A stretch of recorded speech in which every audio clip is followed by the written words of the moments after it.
May I approach? Sure. Your Honor, the state would move this into evidence as the next numbered exhibit, which I believe is 30. Okay, number 30.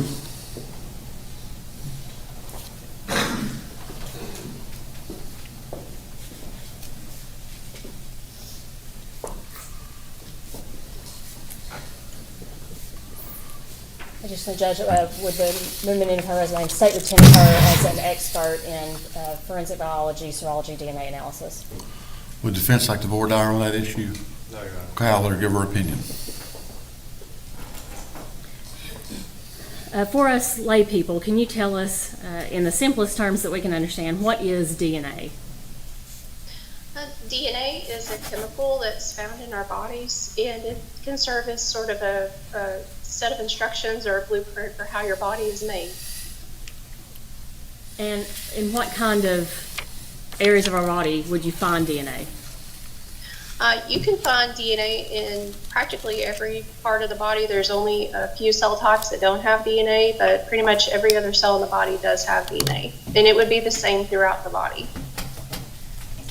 Are some places better to deposit DNA, or some body parts better for depositing DNA, or fluids versus skin?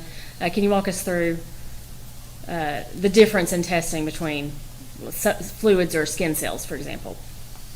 Well, fluids generally will have more DNA with them. So blood, semen, saliva generally are better sources. I'm not sure if this is where you're going, but with DNA, they generally have more DNA available for testing. Skin cells, we don't know how many are there. We can't see them. So but generally speaking, it's not as much DNA as a bodily fluid would be. So you gave us a brief overview of some of the testing for DNA. Can you literally walk us through, when you get a sample of something, a swab, what is the journey of that swab in your lab? Okay, so what would happen is evidence, the swab, or whatever it would be accepted by our evidence technicians, and they assign it a unique case number and a unique identifier at that point. They store it in our vault until which time an analyst can come and retrieve it. And so I would go and they would transfer it to me. I would take it back to our laboratory, do whatever analysis I need to do on that swab, and seal it back up, return it to them, and it stays in the vault until the agency can come in and pick it back up. All right, so when you take it out for testing, what is it that you are doing to any sample? It's going to vary from sample to sample, depending on what type of tests need to be done. Let's say if I was looking for blood, I would look for complete blood testing examinations that we have. And then I would take a small cutting. So a swab sort of looks like a Q-tip. And so I would end up, say, cutting the tip of that Q-tip off with a scalpel blade. And a small piece of that swab would be then tested further for DNA at that point. And how is that different than, say, an object, like shoes or a chain, for example? Again, it's going to depend if an object, let's say, had blood on it. I could either choose to, say, cut out just a small square, say something about the size of a pencil eraser head. I could cut out something about that small, or I could even swab the area as well that I think potentially has blood on it. And then, again, cut that swab tip and then send it through the DNA process at that point. So explain to us, when you're sending it through the DNA process, what kind of data are you provided, and explain it to us in the statistical analysis of that in as rudimentary terms as you can for us. So, I'm sorry, could you maybe rephrase the question? Certainly. Sorry, that was a terrible question. Can you just explain how that analysis works, how you use those swabs and get information to make an identification of that DNA? Okay, so when we go through that DNA process, I think I mentioned earlier about creating a DNA profile. And a DNA profile is a conglomeration of information taken from a lot of different locations within a person's DNA. And the reason we pick those is because at each one of those locations, what the information you would find there would vary from person to person. And when you take those little bits of information and put them all together, you're saying, what is the chance of someone having this information at one spot times the chance they're having it at the next spot, so on and so forth. When you do that statistical calculation, it becomes a number that's greater than the world population. So basically meaning that the profile is considered unique at that point. So we create those DNA profiles so that we can compare them between pieces of evidence as well as standards from individuals at that point. So the likelihood of someone else having this DNA is greater than the world population is a pretty substantial certainty, correct? It makes it a fairly unique profile at that point. How does that compare if, say, you have results that say inconclusive?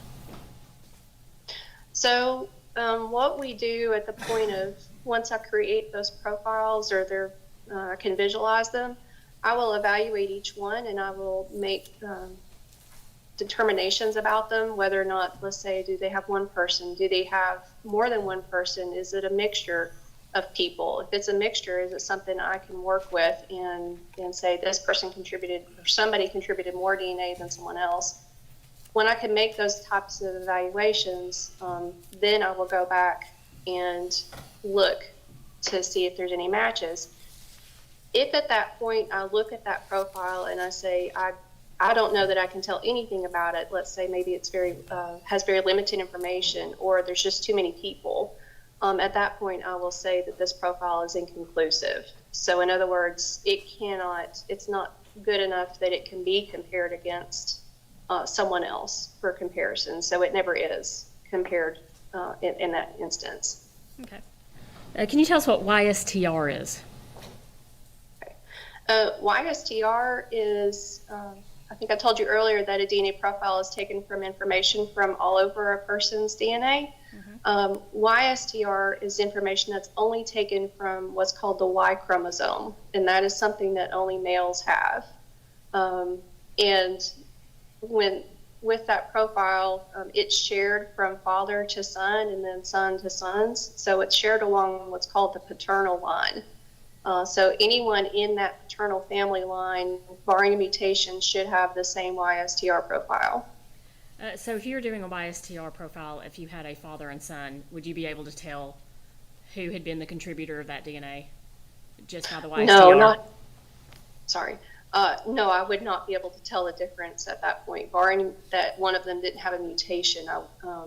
They would share the same profile in that particular instance. Okay. So in that particular instance where you only have like YSTR and no identified subject, you don't have any way to compare that to someone to make an identification without possibly identifying everyone in the paternal line? Or the paternal line, it would say matches this person and anyone in their paternal line. Okay. And the statistics are much different there as well. You talked about major and minor contributors. Could you just elaborate on that a little bit and explain that to us? Sure. When I look at a DNA profile, on occasion what we'll see is that an individual, based on what I see from the profile, I can tell that there's someone who left a lot more DNA. In other words, the DNA left behind shows a stronger signal than a minor contributor would be someone who's contributed less amount of DNA, and so the signal strength given off from that individual or individuals is much weaker. So if we can make that separation, then we will. You had said earlier that there are some types like fluids, semen, blood, those things. At times, it's a higher quantity of DNA that you can find from that than versus skin cells, which you can't see. You don't know about that. Are there other things that would affect the availability of DNA and your ability to test for it? Yes, if there's a lot of different factors that can affect DNA that's, say, left behind somewhere. Anything that's, say, left out, for example, in the sun or the heat, it can break down the DNA a lot more quickly. There's cleaning agents that can break down DNA. DNA will break down over time anyway. So factors like that can have an impact on the amount of DNA that's left behind. All right, you said earlier that part of your duties are working with the VCRT, the Violent Crime Response Team. Is that correct? Yes. Did you have occasion to work in that capacity on between August 5th, August 6th of 2020? I did. Can you walk us through when you first got dispatched or called to respond to a location in Oak Ridge, Tennessee in regard to what's called you into court today? We were asked to come and look for the presence of blood, and it was in some specific areas, sort of one corner of the living room towards the kitchen, as well as a bedroom that was upstairs. And could you walk us through what your involvement was there at the scene? I was considered team leader, and this was what we call a technical assist, and that's where they're not necessarily looking for an entire crime scene evaluation. They're really more looking for a specific expert in serology and DNA to come and evaluate the scene. And so myself and Agent Cochran went up there as serologists to go and evaluate the scene. So you were present and supervising when photographs, walkthroughs, swabs, Blue Star, all of that was used? Yes. And you are, as the supervisor, the person who submits the report on the swabs and the items collected as part of the VCRT response? Yes, I was team leader at the time, and yes, so it was my responsibility to issue the report. All right. I'm going to display something for you, and you can tell me if you recognize this. That's my official crime scene report. It's like it's dated October 20th, 2020.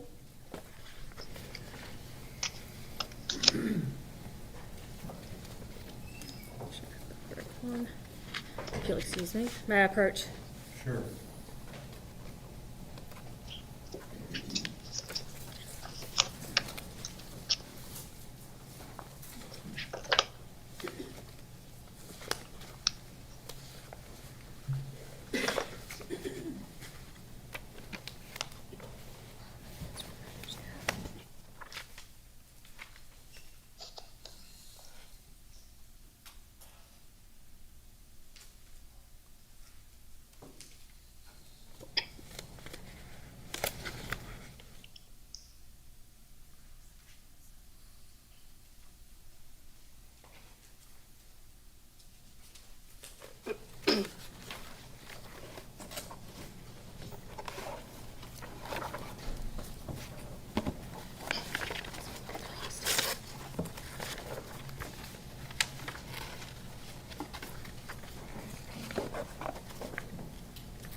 So as part of this particular investigation, you supervised and you submitted that report, approved it, of everything that Ms. Cochran and yourself supervised of collecting from that scene, and you told us the process that samples go to when they're brought to the lab. Is that what was followed in this case?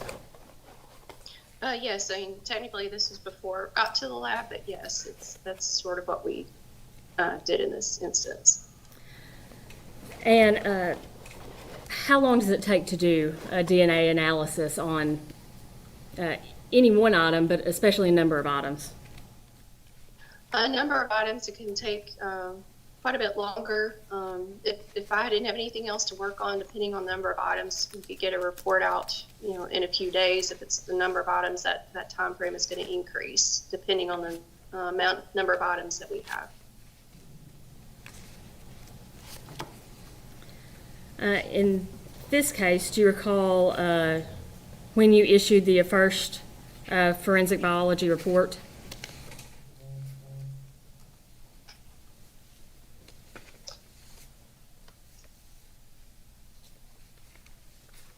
I'm sorry, was that, are you asking about the first report?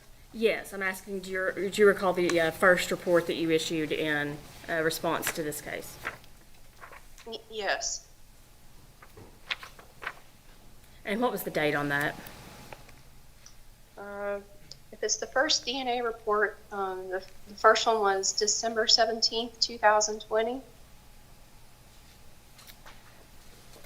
And you did 2 reports on that day, correct? I did. 2. All right. The first one let's talk about is swabs that were taken from the body of Jennifer Paxton. Okay. And that is a report issued, as you just said, 12/17/20. Yes.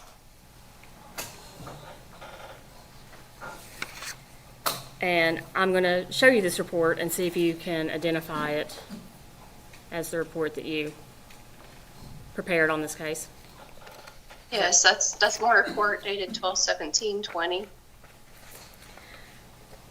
And if you could, can you, it looks like exhibits 4C and 5A are external vaginal swabs from Jennifer Paxton and left hand fingernail clippings and clippers from Jennifer Paxton. Okay, yeah. Okay. 4C, And 5A. the external bag, and 5A? Yes, okay. ma'am. And you So also had 4C 14A. What was that? 14 from Sean Finnegan. And when you get that looks like buccal standard, am I saying that correctly? I hear buccal Yes. and buccal. What is that?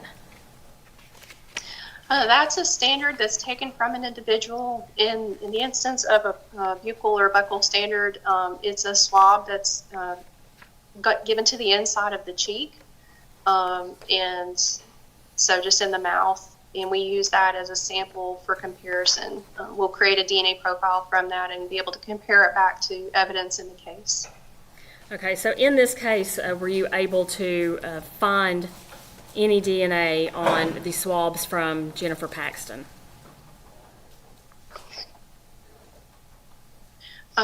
In the exhibit 4C, which is the external vaginal swabs from Jennifer Paxton, the results were the presumptive immunological testing did not indicate the presence of semen, and no spermatozoa were observed in microscopic exam.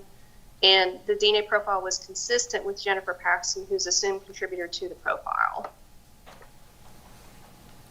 And I'm sorry, were you able to find a male profile on any of these swabs? Not at the point of this first DNA report.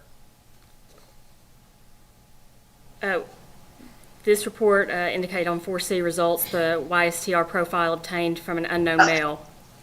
So I have, I'm sorry. I have 2 reports dated December 17th, 2020. So yes, that was from the DNA report. So the YSTR report, which is issued on the same day, the YSTR profile obtained is from an unknown male.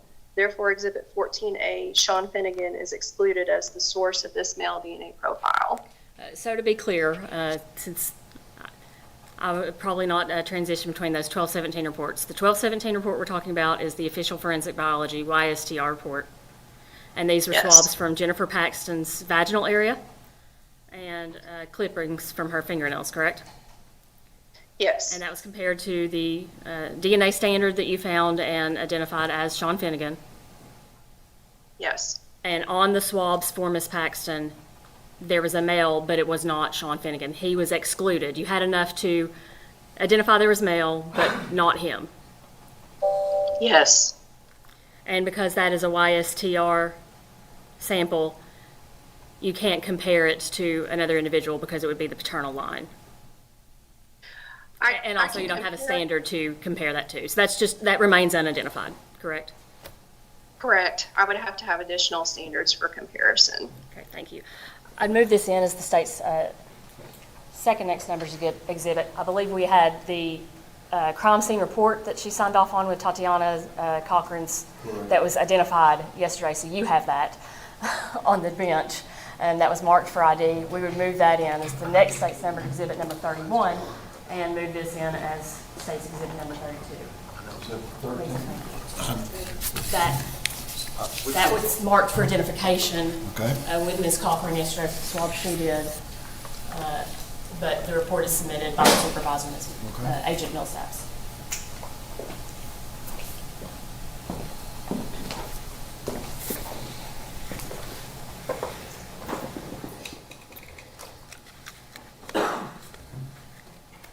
So there was no DNA from Mr. Finnegan on the swabs for Ms. Paxton, but there were additional items that were tested from the house, correct?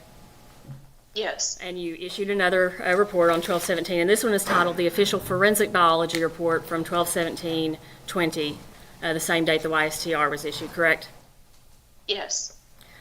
There are a number of items on this report. Is that accurate to say? Yes. I'm going to show you, is this the report that you're referring to now? It was, yes. And for purposes, Judge, at the conclusion of this, if we could publish for the jury, the Zoom is not particularly conducive to that at this point. But So do you want me to pass the one we just did and this one once we get through with this? Is that what you're saying? it might be easier if they see everything together and pass everything as it is so they can hear what she's saying. But again, sorry for the clunkiness of this. It's not something we normally do Go ahead. with it. So I appreciate everyone's patience on that. I'd like to draw your attention specifically on this report to item 009A. Okay. What is that? It's what I described as a choke chain.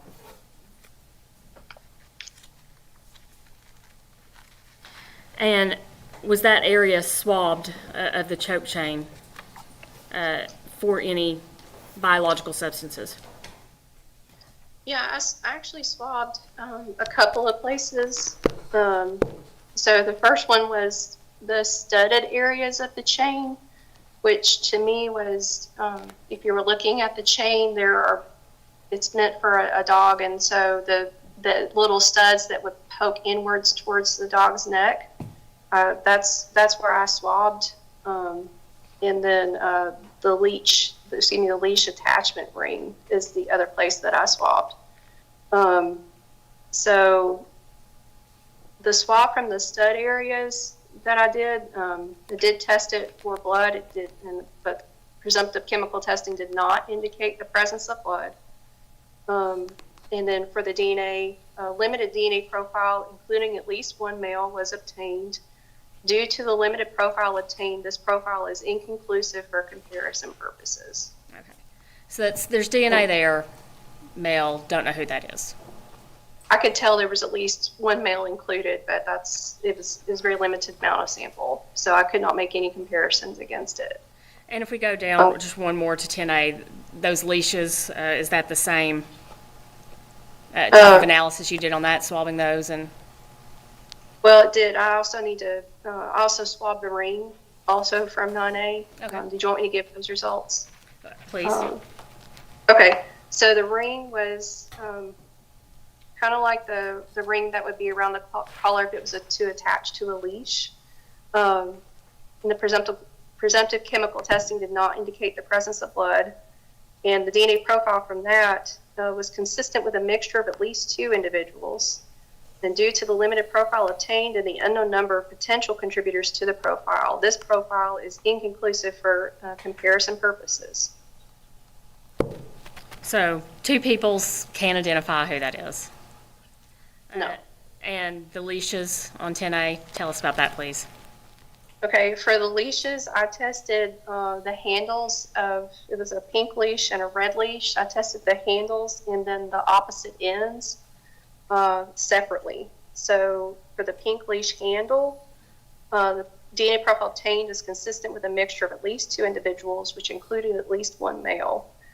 Due to the limited profile obtained and the unknown number of potential contributors, this profile is deemed inconclusive for comparison. From the end, so the pink leash end of that same leash, The DNA profile obtained is consistent with a mixture of at least 2 individuals, including at least 1 male. Due to the limited profile obtained and the unknown number of potential contributors, the profile is deemed inconclusive for comparison purposes. Okay. Now, you talked about, depositing DNA in some substances are better for others. Would you expect that if someone is carrying a dog leash or walking a dog, that they may deposit DNA on the leashes or the collars? Yes. Okay. If I can now draw your attention then to 11A. Okay. Could you tell us what that was? 11A was a messenger bag with a length of chain and 2 padlocks. Were all submitted as part of that exhibit. Could you walk us through your testing of those items, please? Okay, for the messenger bag and the padlocks, I didn't do any testing on those. I did do testing on the chain. And it was about 6 feet long, and so I tested the ends of each end of that chain. So side 1, what I called side 1, the DNA profile obtained is consistent with a mixture of at least 2 individuals. The major contributor profile is consistent with Exhibit 4A or Jennifer Paxton. Due to the limited minor contributor profile obtained, the minor contributor profile is inconclusive for comparison purposes.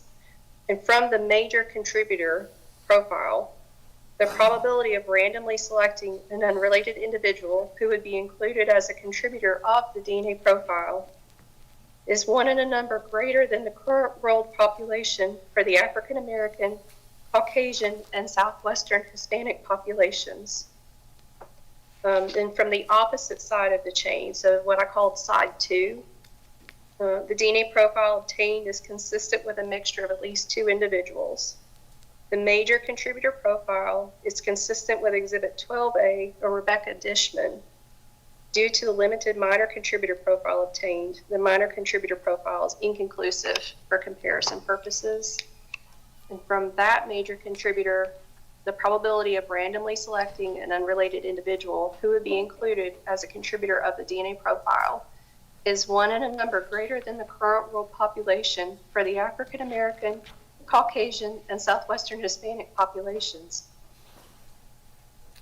So you would call that very certain that you have Jennifer Paxton's DNA on that chain? Yet Jennifer Paxton's DNA is on one side. And you are certain that Rebecca Dishman's DNA is on the other side? DNA matched back to both of them, one on each side. And then there's a minor contributor that you're just unable to identify with the sample size that you have on this chain? That's correct. Okay. Your Honor, I move this report in as the next state's exhibit. I believe that's 32? 33.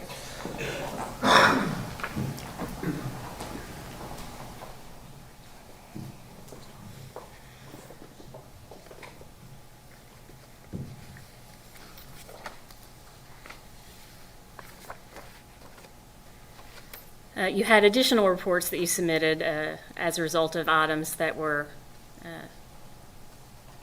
seized or swabbed at 318 Fairview Oak Ridge, correct? Yes. Was your next official forensic biology report dated 4/19/2021? Yes. Does this appear to be that report? Yes, it does. If I could draw your attention to 001D. Could you tell us what that is and about your analysis, please? 1D is swabs of stains from right side of freezer interior. Do you want me to read my results? Please. Okay. For that one, the presumptive immunological testing indicated the presence of human hemoglobin, a component of human blood. The DNA profile obtained matched Exhibit 4A or Jennifer Paxton. The probability of randomly selecting an unrelated individual who would be included as a contributor of the DNA profile is one in a number greater than the current world population for all three groups that I've mentioned earlier.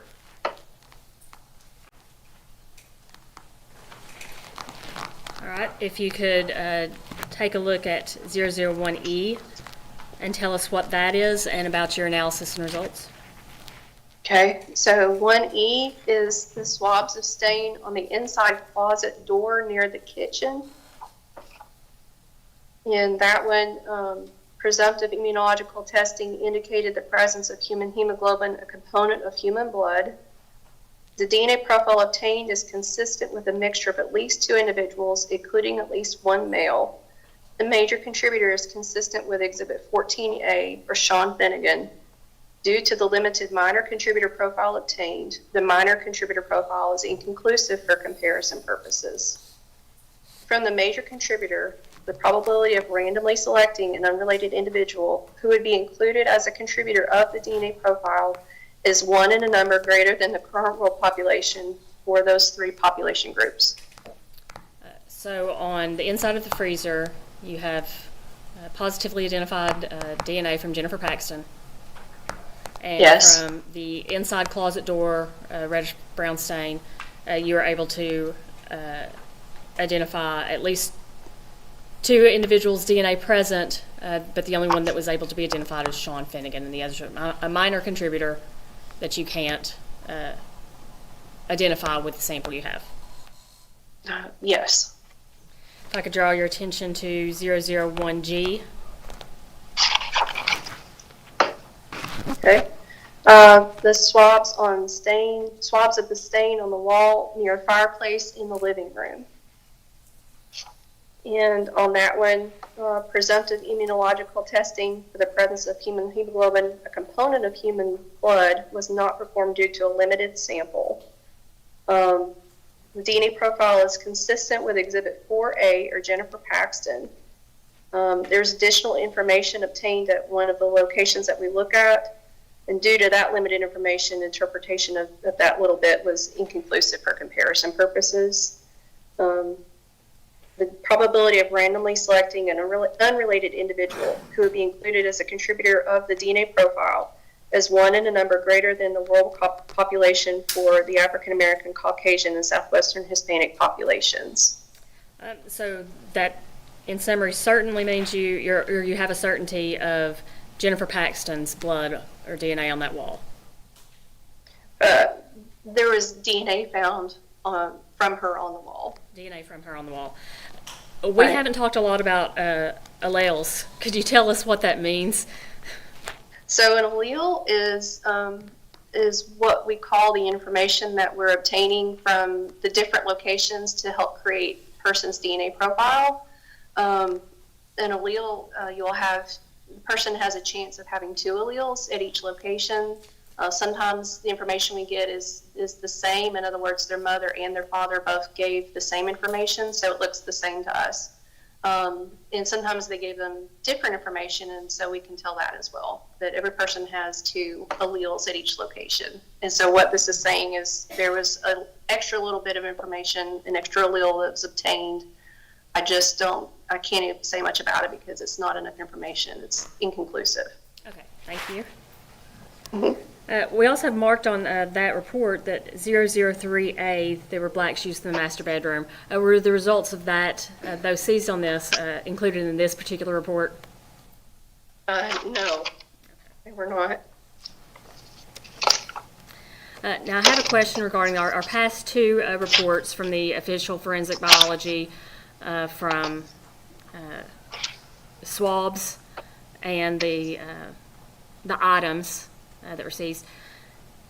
There are places you found DNA on these reports, and there are places where it doesn't look like anything was yielded from those swabs or from testing to see if there's a biological substance on those. Is that unusual? No, it's going to vary depending on the type of samples that were collected. Some of them in this instance were fairly limited. And we don't do all of the testing that we can do on the scene because we're not capable of doing it except for in the laboratory. So when we're on the scene, we're doing just some very quick what we call preliminary or presumptive test. And if it's enough for us to take it back to the lab, we will at that point. But we don't always know how much is included in that sample when we take it. Okay.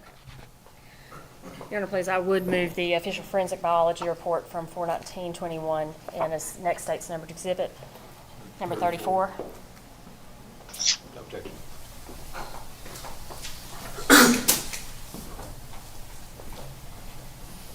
And finally, if I could draw your attention, please, to your official forensic biology report from 7/12/24. Okay. Does this appear to be the report you submitted for that? Yes, it is. And can you tell us what item you tested in this particular report? On this item, I tested the black shoes from the master bedroom.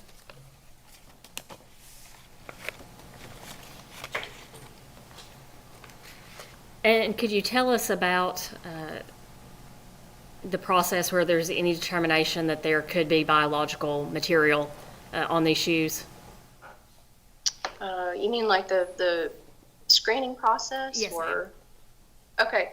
So usually what would happen is we would examine the item visually first, and if we can see something like a stain that we're interested in, then I would test it with a kind of a preliminary a set of chemical color change tests. If those are positive, then we can move forward with additional testing after that. In this instance, these shoes were sprayed with a substance called Blue Star, which is another preliminary test at the scene. And so we collected them at the scene, and no further testing was done on them until actually worked on them here in July of 24. So I did test the shoes. They were negative, but the shoelace on here was, it indicated the presence of blood, but I couldn't localize a stain. So what I did is I took the shoelace, I took it out of the shoe, and then if you were to say fold the shoelace in half, I tested in halves at a time, and one of the halves showed positive. I just couldn't tell because it's black. I couldn't tell where it was positive at. So I ended up swabbing a portion of that shoelace. I left the end alone because I figured if someone's tying their shoes, that potentially could leave DNA behind. So I stayed away from that area. So it was more towards that middle half is where it was swabbed. So I did not do any testing beyond just that preliminary test in terms of testing for blood. But the DNA profile obtained was consistent of the mixture of at least 3 individuals, including at least 1 male. Due to the complexity of the mixture, this profile is inconclusive for comparison purposes.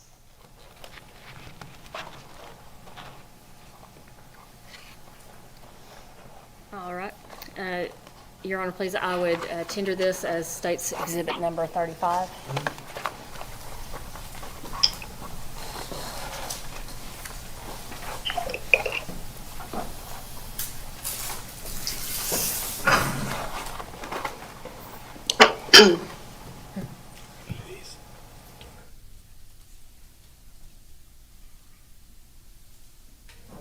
I pass this witness, Judge.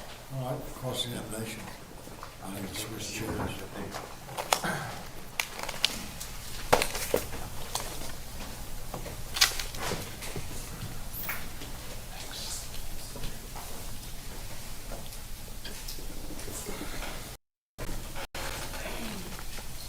Good morning. Good morning. Oh, do I have to hold something up here? Is there a way to turn it up? I was holding the microphone down toward the Let's try that. Can you speakers, and it helps a little. can you hear me? When I remember to do that. Yeah, I can hear you. That's a little better. All right. Can you do that? Gotcha. Thanks, buddy. I can do something. All right.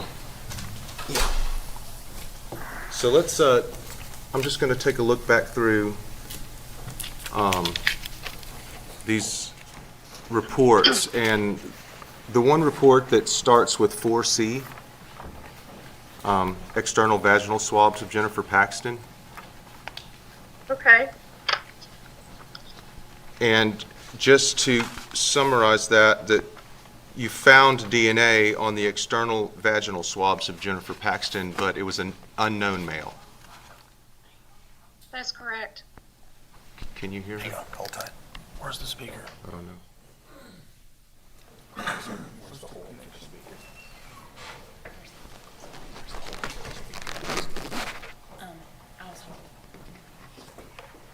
This is a really precise science, the finest technology. Okay. Yes, ma'am. Right about there. Yes, ma'am. I'm gonna try that again, okay? So, but you swabbed that and you tested it and there was the DNA of an unknown male, That's correct. okay? And when you say unknown male, that doesn't mean it's inconclusive. That means you just don't have a DNA sample to compare it to, proper? I'm right? Right. That's right. And so that is you do have a DNA, you do have enough DNA to compare, and you compared it to Sean Finnegan, and it's not him. He's excluded, correct? He is excluded. Okay. Now, you talked about DNA degradation a little bit earlier, and it can degrade over time, right? Yes. And there are certain chemicals and washing, and there are different things that can degrade DNA over time. Is that correct? Yes. And so when you're testing for DNA, and you talked about having major samples, I'm sorry, major suppliers and minor suppliers, I guess, of that DNA, is that correct? Yes.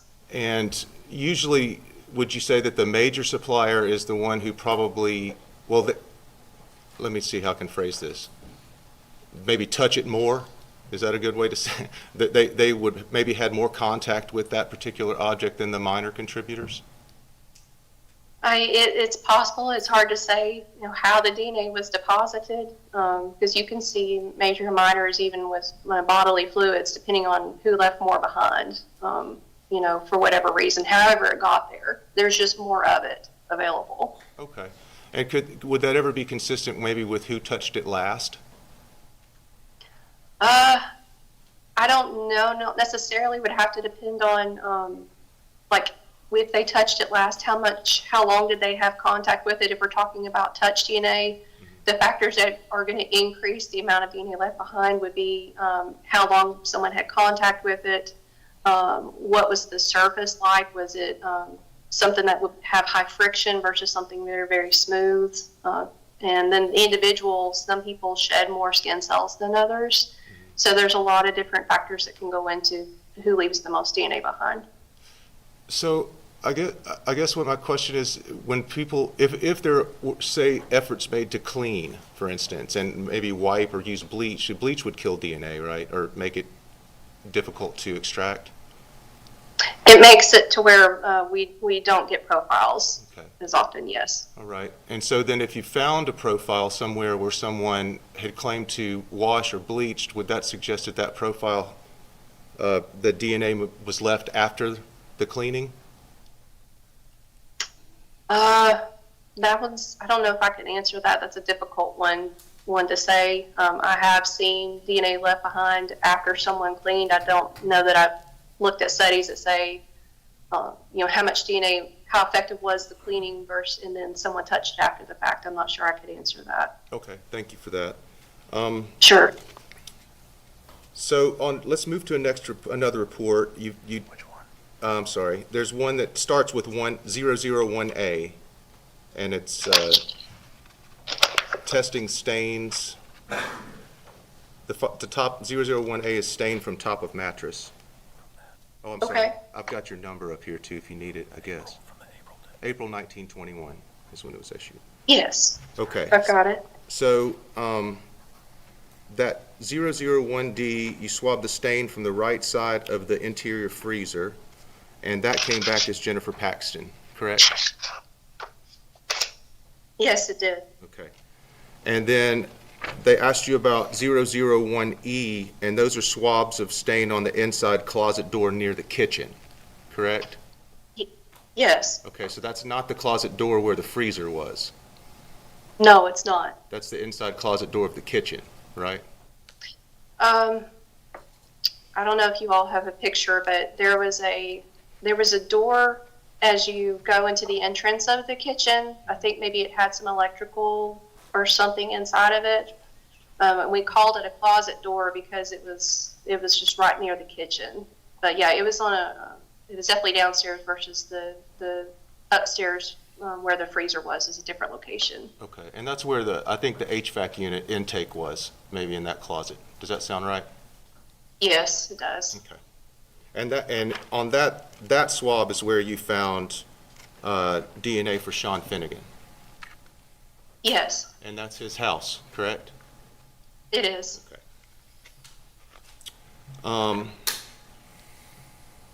And you did find swabs of Jennifer Paxton's blood. You found DNA of Jennifer Paxton near the fireplace in the living room. Is that correct? Yes. That's 1G. Okay. Now, if we could look at another report, this one says it's issued 12/17/20, and it starts with 004A. It's got the buckle standard for Jennifer Paxton. All right. Okay. We talked about 009A. That's that choke chain. Okay. And on that, there's a limited profile that shows at least one male, right? Right, from the studded areas of the choke chain itself. Can you explain how you can determine in mixed DNA how one is male versus, or how you can, because some of them say, it's inconclusive, some of them say that there's a mix of at least 2 or 3 individuals with at least one being male. Can you kind of explain to the jury how you determine that? Sure. Within the DNA profile that we create, there are a few locations that we look at that are actually come from that Y chromosome, or that we talk about in the other report. Everything comes from that Y chromosome, but on this report, a few locations we get information from the Y chromosome, which lets us know whether or not a profile or someone who's contributing to that profile could be male. And so in instances where we don't see any signal from those, then it generally means it's a female. But if we do see signal from those locations, then that lets us know that there could be a male or at least one male as part of that profile. Okay, thank you. That's incredibly helpful. You checked the pink leashes and the dog chains and the things that were downstairs. Those were all downstairs near the dog cage and the dog food, correct? The leashes. I don't recall where the leashes were found. I don't know if we collected those or I think someone may have submitted them for us. Okay. But you tested those, correct? I did. Okay, and when you tested them, they came back as a mixture of at least 2 individuals, including one male, right? Yes, and I don't think I had the chance to read the red leash results, but Can you on read the red that? leash handle. Can you Sure. read those? Thanks. Sure. On the red leash handle, the DNA profile obtained is consistent with a mixture of at least 2 individuals, including at least one male. And due to that limited profile, its profile is inconclusive. From the red leash end, the DNA profile obtained is consistent with a mixture of at least 2 individuals, including at least one male. And again, due to that limited profile, it was also inconclusive. Okay. And so you admit that the DNA profiles that showed up on those leashes or whatever would be also consistent with folks walking their dogs. I think the DA asked you that. It'd be consistent with that, correct? Yeah, I think it could be, yes. Okay. And then the other item that you spoke about is the blue messenger bag with the chain and the padlock. And that's Yes. 11A. So when you tested those on side, and I think you said you stretched it out and you kind of did one side and then a second side. Is that correct? Yes, on the chain. I tested one end and then went and tested the other end. Okay, I see. And so that came back with one of the contributors being Jennifer Paxton. So you found Jennifer Paxton's DNA on that chain. Is that correct? Yes. Okay. And could you read side one of chain? Can you read that what it says? Sure. The DNA profile obtained is consistent with a mixture of at least 2 individuals. The major contributor profile is consistent with Exhibit 4A or Jennifer Paxton. Due to the limited minor contributor profile obtained, the minor contributor profile is inconclusive for comparison purposes. And the statistics for that, the probability of randomly selecting an unrelated individual from the major contributor who would be included as a contributor of that profile is 1 in a number greater than the current world population for those 3 population groups. Okay. And it was consistent. There were a mixture of at least 2 individuals, and we know for sure that Jennifer Paxton was there because you had something that you could compare it to, and it matched. Is that correct? I had enough information from them to determine that there was a major contributor that I could work with, and then once I looked to compare it back, it matched to Jennifer Paxton. Okay. And it's a mixture of at least 2 individuals, but I don't see where one of them is male, right? Right. So there's no sign of a male touching that chain? The only thing I was able to say was that it was a mixture of at least 2 individuals. Okay. So, yeah. Okay. And then if we look at side 2 of the chain, can you read that, please? Sure. From side 2, the DNA profile obtained is consistent with a mixture of at least 2 individuals. The major contributor profile is consistent with Exhibit 12A, Rebecca Dishman. Due to the limited minor contributor profile obtained, the minor contributor profile is inconclusive for comparison purposes. In the statistics from the major contributor, the probability of randomly selecting an unrelated individual who would be included as a contributor of the DNA profile is 1 in a number greater than the current world population for the African American, Caucasian, and Southwestern Hispanic populations. Okay, and then that's the same as the side 1 as far as it's a mixture of at least 2 individuals, but it doesn't say about having a male contributor.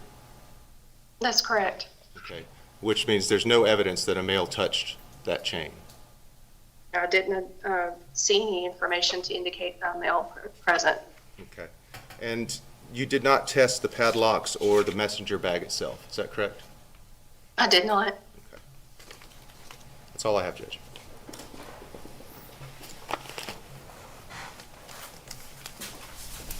Can you redirect? Briefly, Your Sure. Honor, if I could have just a minute.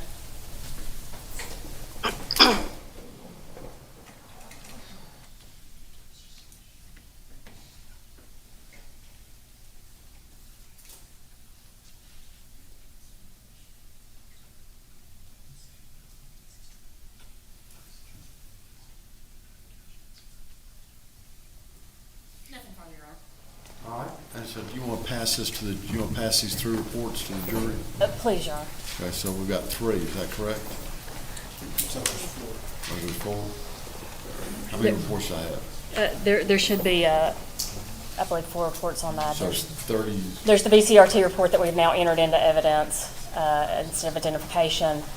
2 reports from 12/17/20, a report from 4/17/21, and 7/24. So, and may Agent Millsaps be excused. so do we have all those? Yes, we got 31 to 35. 31 to 35 sounds right. Okay, so we'll just pass those around. Y'all take your time and look at those.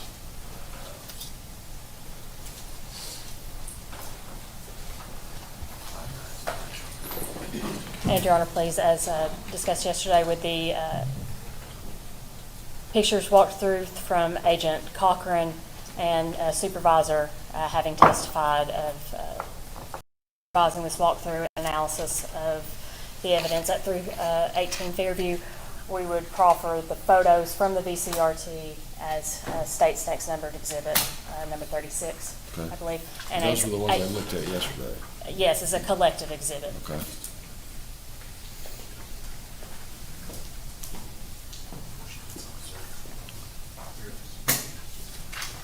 I think that'll be 36.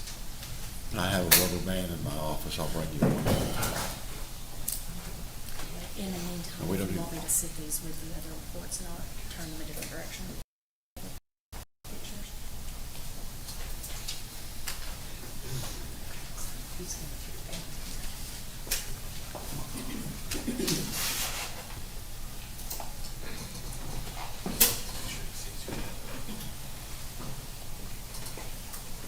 Judge, I do have another question while she's here. Okay, so let them finish looking at it. Okay, I'm And sorry, then I I'll- didn't realize what we were doing. No, then, but don't let me forget. I didn't want her to log off Okay. before I got to ask the question. Okay. So ma'am, if you'll stay there, we've got another question we'll ask you once everybody gets to looking at your documents. Did she hear me say that? You made me tell her that, General. Tell her. We need her to stay on. I think she's staying on. Okay.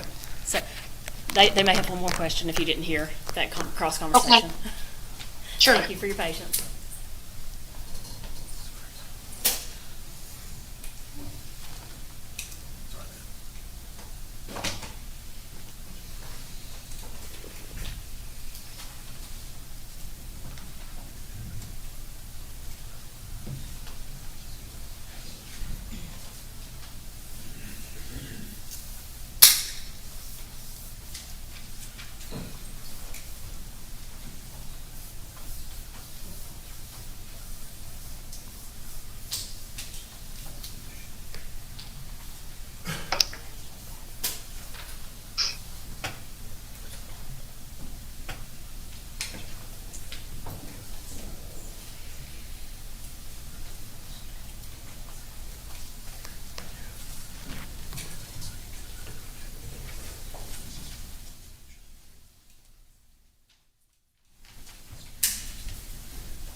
And ladies and gentlemen, when you go back to the jury room, you'll be able to take up most of these exhibits with you, except the physical ones that we took out of bags and stuff yesterday. But documents like this, you'll be able to take with you back in the jury room, and photographs.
Can I use your recorder for a moment?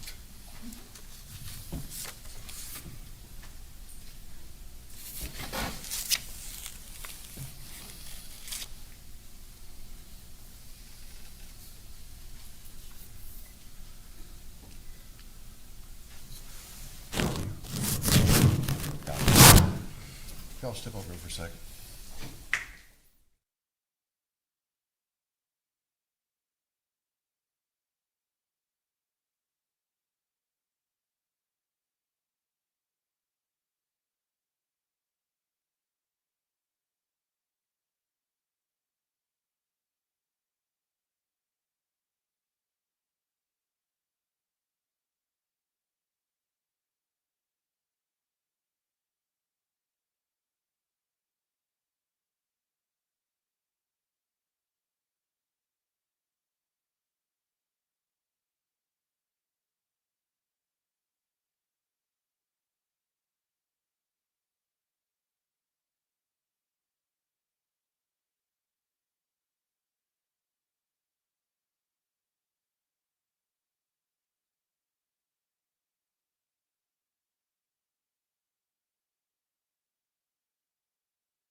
You go to the restroom?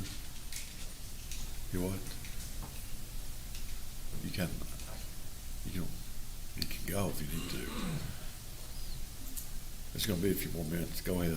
We'll wait for you.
You go ahead and pass that one down to the next person. You can get it on the way back.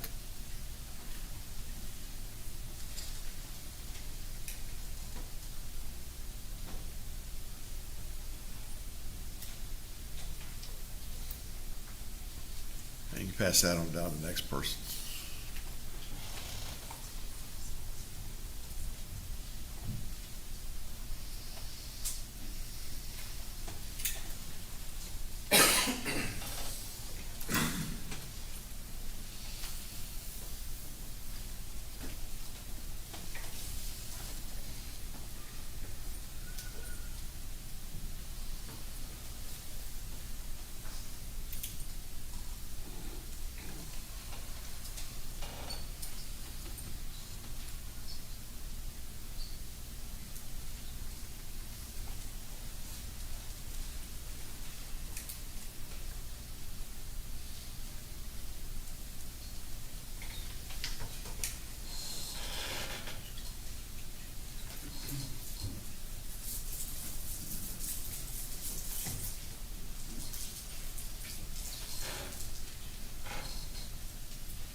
As we pass that back, make sure everybody's read that one. Make sure you read it. You read it. That's the first one you read, I think. Oh, yeah. Yep.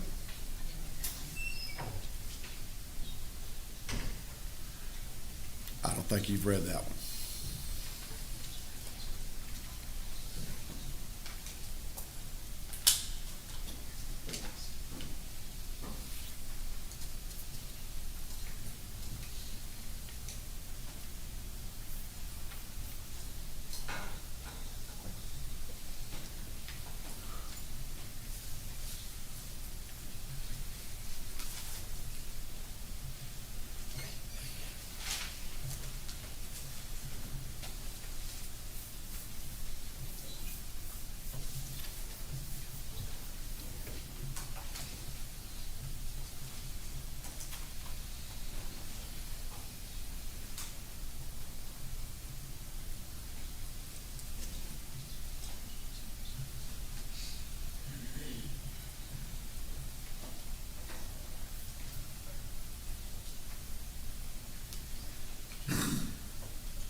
It goes back, we take that one back to him.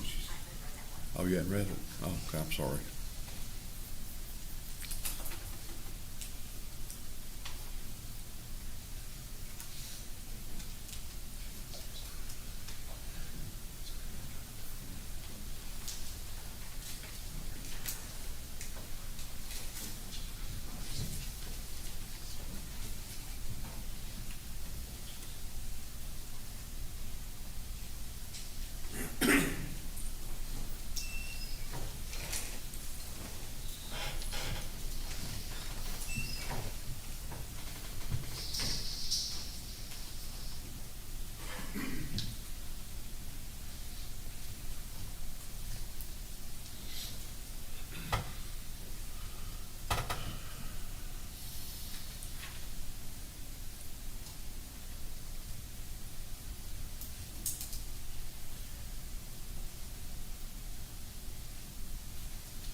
I think the defense counsel had one more question wanted to ask.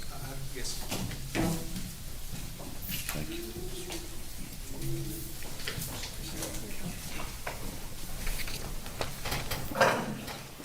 Oh, good grief. Can you hear me? Yes, Okay. You tested some stuff fairly recently too, didn't you?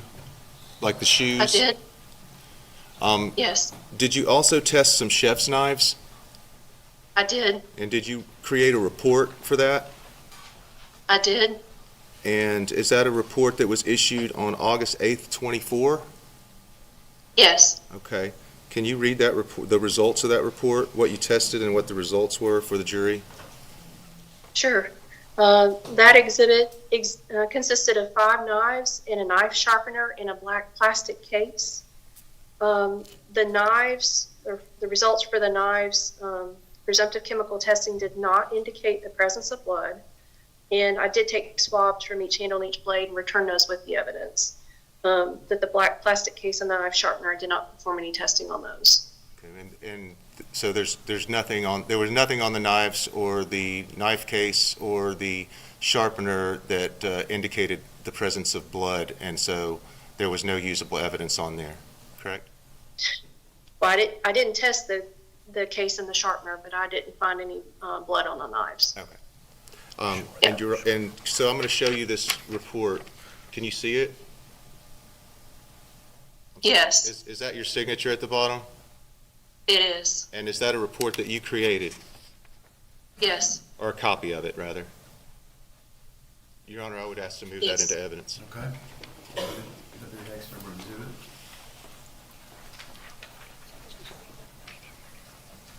That's all, Judge. Do you have any follow-up questions? I would like a sidebar, if I could, please.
Okay, we're gonna take our morning break, so it'll be about 20 minutes, so I'll bring y'all back in right around 11. Just leave your notepad sitting there, and then I'll see y'all in about 20 minutes, all right?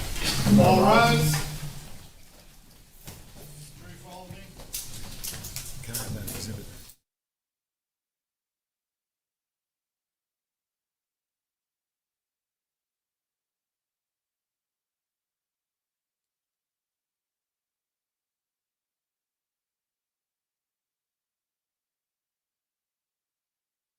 Okay. We would just. Hold on one second, I'll wait.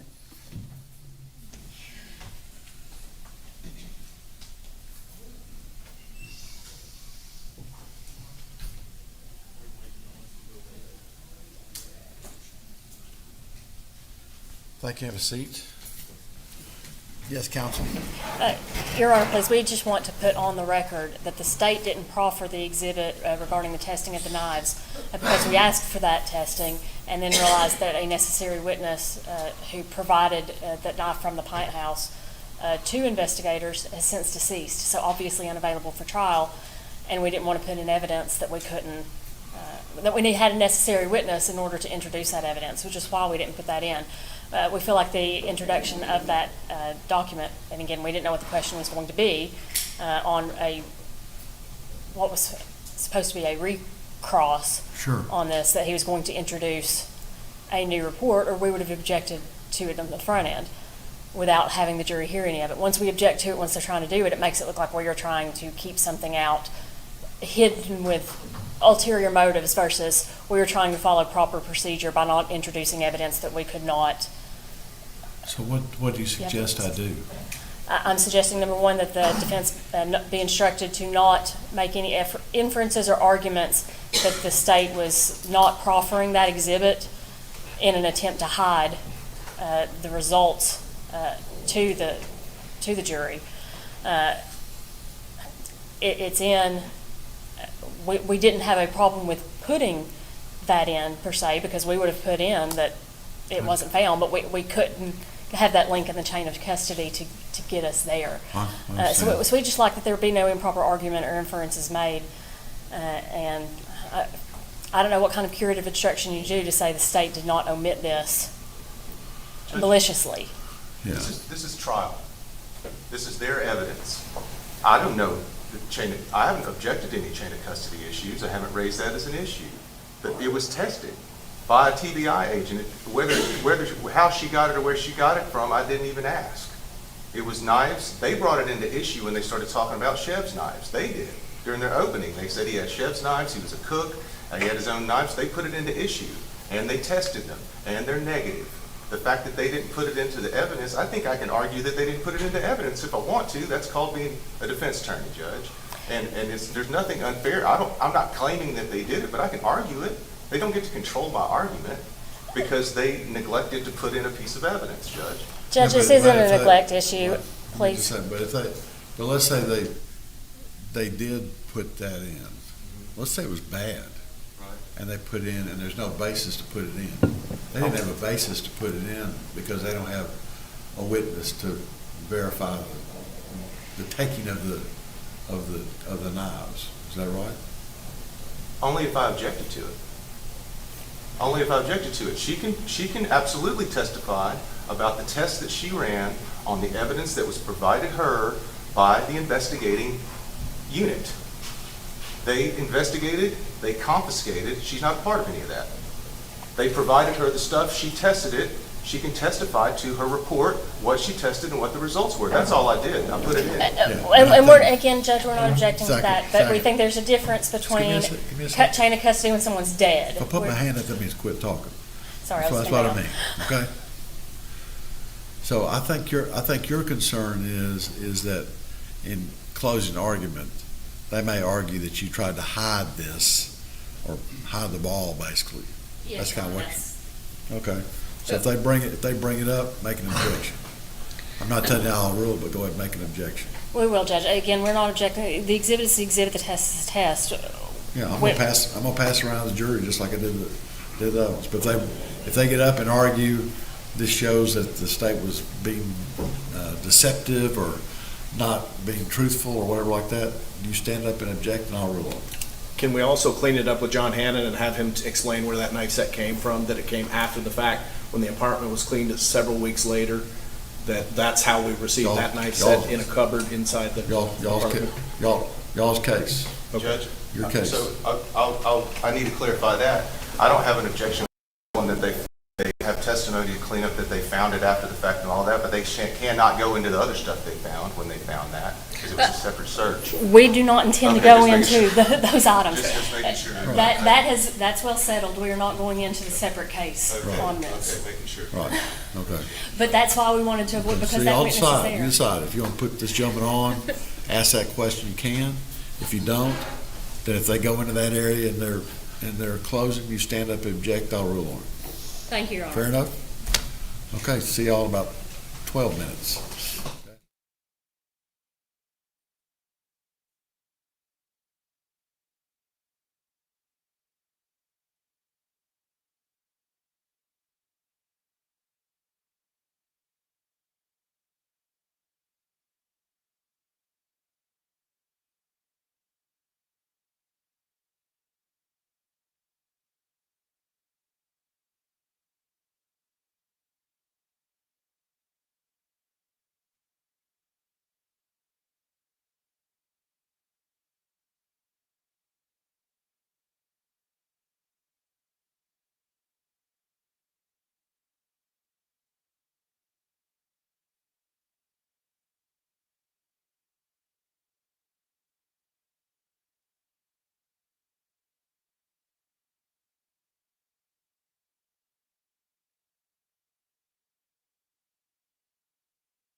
Do you need a rubber band for those photographs? Yeah. I sat him down to turn off.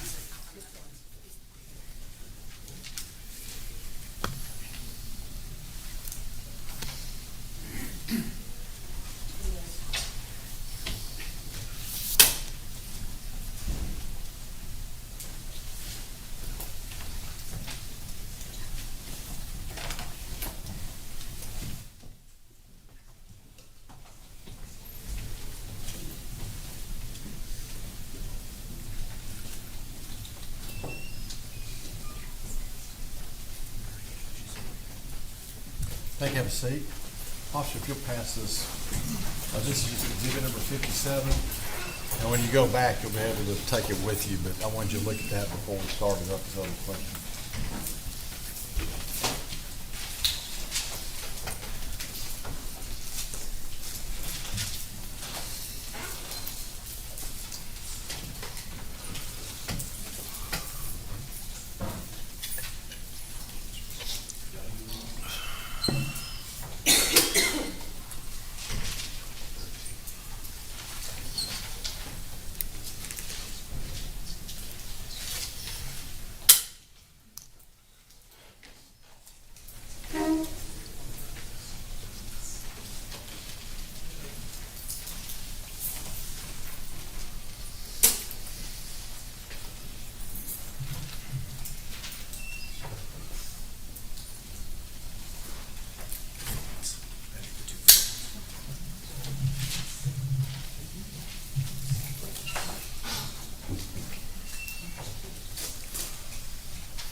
We call Doug Williams, Your Honor. Okay, Mr. Williams, come up here. I'm still passing this around, but I'm gonna get to you in a minute.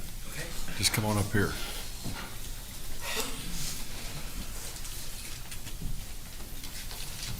Sir, if you'll raise your right hand, please.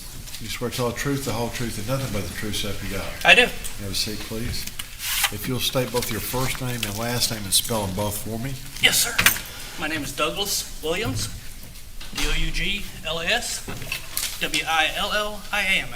And we're gonna wait just a minute until we finish passing this around, and I'll let you ask some questions. Thank you.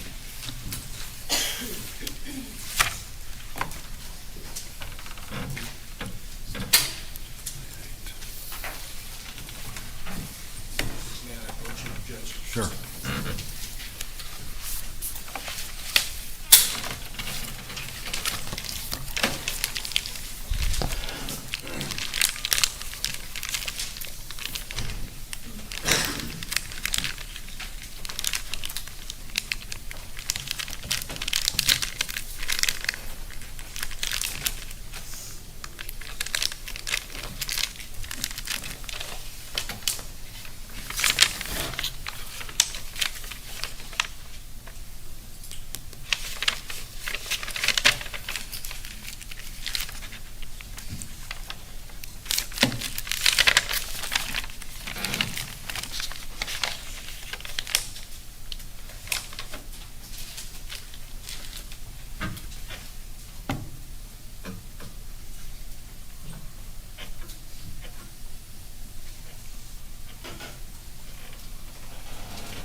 All right, questions, General?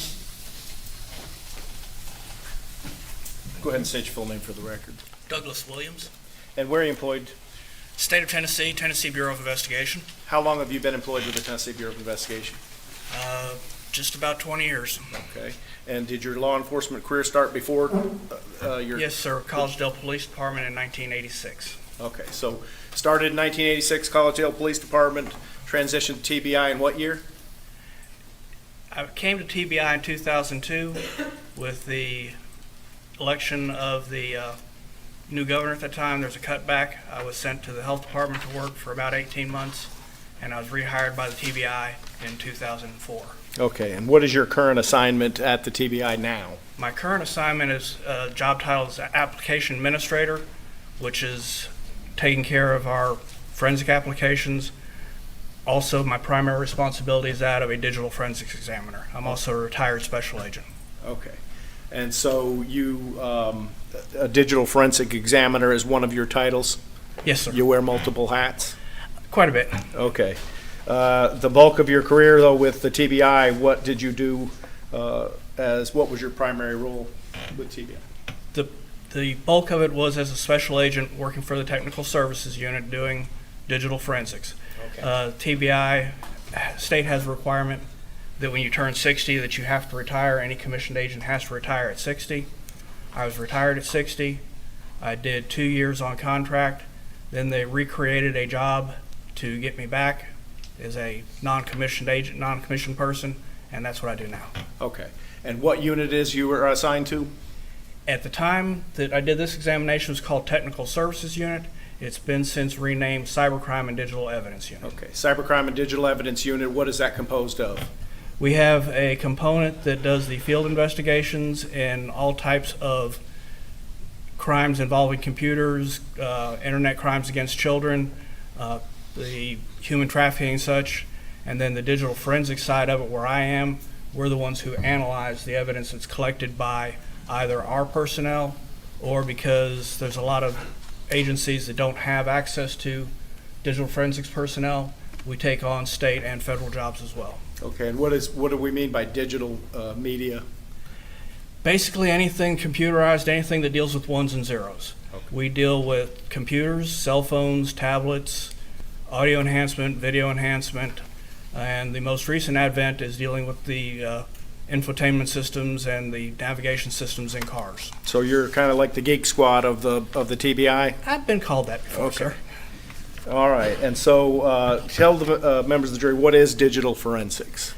This is the examination of evidence that is stored either on a hard drive or on some type of media that can be examined through a computer or primarily through computer examinations. Okay, and what kind of specialized training have you gone through to become a digital forensic examiner? To begin with the Technical Services Unit, all agents have to have a bachelor's degree. To be part of our unit, you had to have a minimum of 15 hours of computer training in college. I have an associate's degree along with my other degrees. Then after that, our primary training is through seized computer evidence recovery out of the Federal Law Enforcement Training Center, and then we go on from there to specialize. All of our people are trained in computers and cell phones. Some of us specialized after that. Myself, I went through audio and video enhancement, and I was the first one trained in the TBI for doing examinations of cars. Okay, and so throughout your career, have you kept abreast on the changes in digital forensics? As new things come out, we get a chance to go to other training, and we go through conferences that have updates on what's going on with the state of the art, as well as we change software, we will go through a training class on that specific software. Okay, and and of course you keep that in a curriculum vitae, the training that you undergo over time? In mine, I keep it sort of simple. I do keep a spreadsheet of which classes I've gone to at which time to keep track of that. I just try to keep mine that you've given me a copy of here a little bit more to the point and not load down with paper. Okay, and you have in front of you exhibit number 38. Do you recognize that? Yes, sir, it's my CV. Okay, and that details the training that you're talking about, or summary at least of the summary of the training in digital forensics? Yes, sir. And obviously that documents your time and experience in the field. Does it also, does it tell us how many cases you've worked or analyzed over your career? I do not have a listing of cases in there. I went back and did a little check, and right now I'm right at 1,000 cases that I've worked over the years. Now that includes computer cases, mobile device cases, and vehicle examinations. Okay, and are part of your responsibilities also to testify in court about the results from your examinations? Yes, sir. And have you in fact testified in court in the past? Yes, sir, several times. Have you testified in federal court and state court? Yes, sir. Have you been accepted as an expert in digital forensics in federal court and multiple jurisdictions in state court? Yes, sir. At this point, we tender him and move in Exhibit 38, expert in digital forensics, or digital forensic examiner. Would you like to voir dire on this issue? Yes or no? Okay, I'll give his opinion, and then if you'll get his document, his CV, and give that to the court reporter, she can mark it. Not sure what number that'll be. What number? 38. 38. Okay, thank you, ma'am. Agent Williams, you have before you two exhibits, and I don't have the exhibit numbers marked down. Can you tell me what the blue numbers on there, on the two exhibits? I have number 18 and number 19. Okay. Do you recognize exhibit number 18 and exhibit 19? Yes, sir. Yes, sir. Those are two cell phones that I examined. I see my evidence labels on the envelopes. Okay, so when did you actually examine those phones? That'd be 2020. Okay. And tell the members of the jury what the process is for examining cell phones for digital data. When a cell phone comes into our possession from whatever method, whether it's a search warrant or consent search or however, it comes to our unit, and the first thing we go to do is try and remove it from the network. Because a phone on the network can receive a remote wipe command. So with most phones, what we'll do, there's a little card inside the phone called a SIM card, subscriber identity module. That's what the phone uses to identify on the network to know whether it's allowed to be there or not.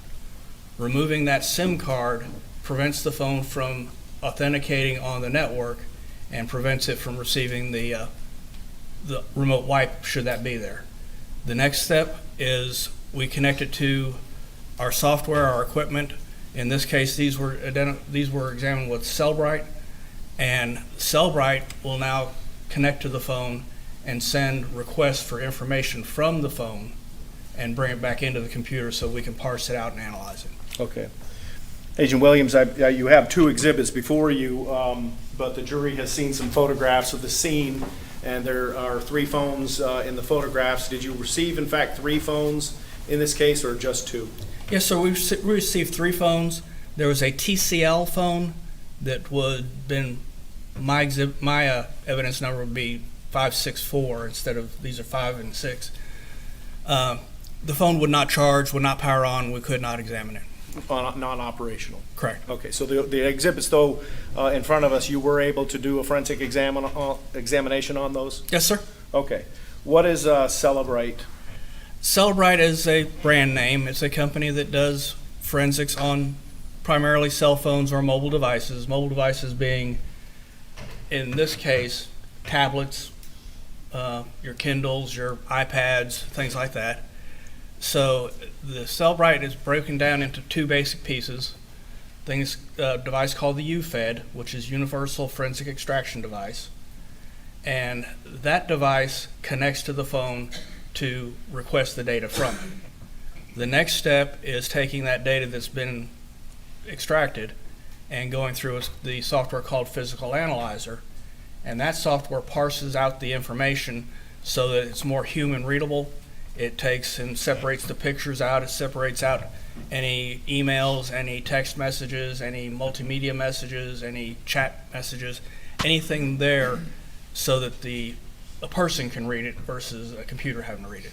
Okay, and what kind of format does it give when you run the whatever Celebrate exam you do on the actual phone? We have multiple options. I can do it as a HTML, just what you'd normally open with a web browser. You can do it to a PDF that is all text. In this case, it generated what's called a Cellbrite reader or a UFED reader report, and that basically takes the data from the phone and turns it into a searchable format. So the people that are doing the actual investigation, who have more knowledge of the case than what I do as a forensic examiner, can go through and look through the data, mark what they think is more important, is relevant to the case, without taking a chance of damaging the original evidence. That way, we send that out to the investigating personnel. If they have further questions, they can contact us for more of a deeper dive into the data, but that lets them actually read the information, generate their own reports, and keep track of what is important to the case. Okay, so the obvious question, you were trained on the Celebrate examination process? Yes, sir. That class was in 2012. Okay, and did that also require testing the output to ensure the results that this software product combination software? The class itself was vendor specific, so they didn't get into a whole lot of checking it against other software. We did go through more of a manual. Okay, this tells me I got this message, and we go back into the phone and say, yes, this message is here. But because it was a vendor-specific one, there wasn't a whole lot of, quote, validation with other tools. But before we put it into service, we will go ahead and bring up the evidence in another software vendor and cross-check them to make sure that there is some overlap, the information is found both places. Sometimes one vendor will parse things differently than the other, and then you decide which one has the better information for you. Okay, and in your opinion, is the software output generally accurate? Yes, sir. And is it generally accepted in the field of forensics? It is one of the primary vendors used in forensics. Okay, if you had to pick one, and you only had one shot, would you pick Celebrate? Is it that accepted? It's that accepted, and it's more user-friendly than some of the other ones that I've used. Okay, and the results are generally relied upon in the forensic industry? Yes, sir. Is that both in public, in government type work and in private forensics? It is used by private forensics in e-discovery such, as well as being used by private examiners that come up as experts to question what we do. Okay, and how is the copy that you make, that you provide, I assume in this case, you provide to somebody like a field agent, like I provided these Agent Hannon? I provided these to Agent Hannon through our network. Once I copied them out, I put them on a network shared drive that he could access, and then that way he could look at them through the network. Okay. And so, in fact, Exhibit 18 and 19, you did run your analysis on Exhibit 18 and Exhibit 19? Yes, sir. And you did provide that information over your network to Field Agent or Special Agent Hannon in this case? I did. We explained to us when analyzed phones are examined, what it is with regard to deleted spaces, and I'm going to narrow you just specifically to cell phones. Explain to the jury when or how deleted information on cell phones can be preserved and or found by your tool that you're looking at or that you're using. There are three basic examinations or images, I would say, that we can get from a phone. A logical image is only what the user would be able to see. There would be no deleted information in that whatsoever. A file system image is everything that's contained inside the file system of the phone.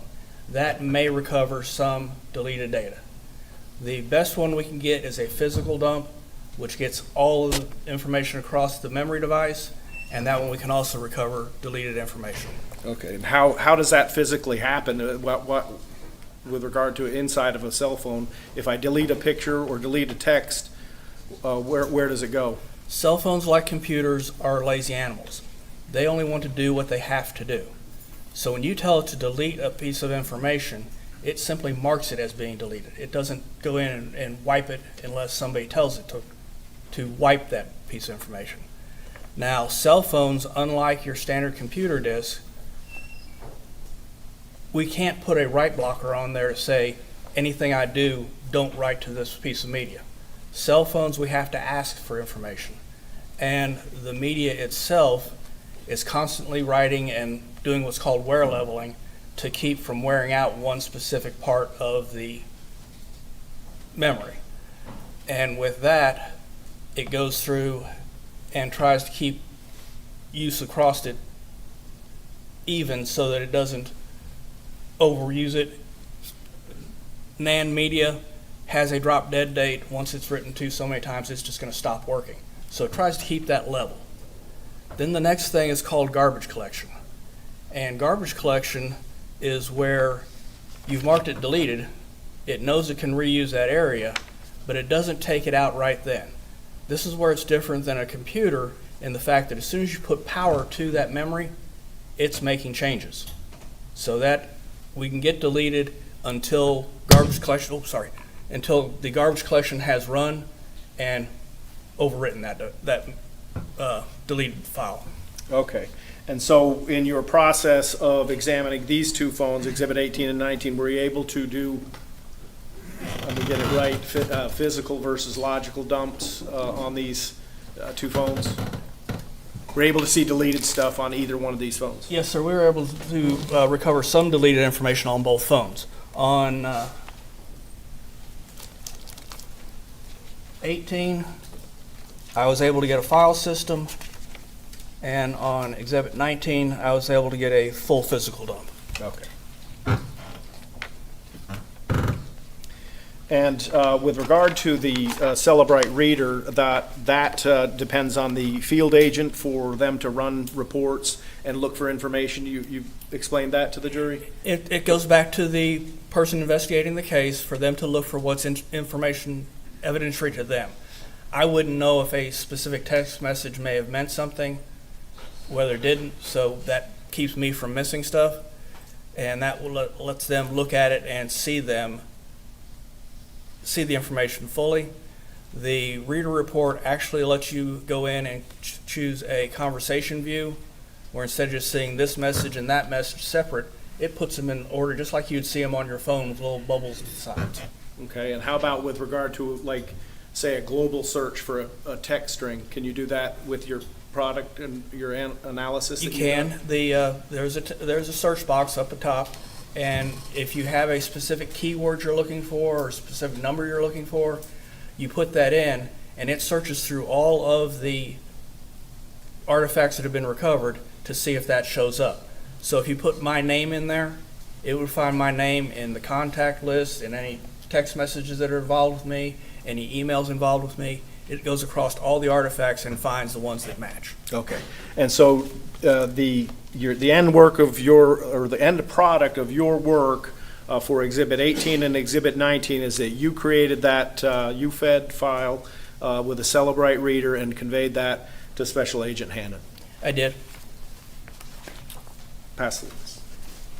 Awesome. Good question. All right, thanks, sir. Step down, freestanding corner, free to go.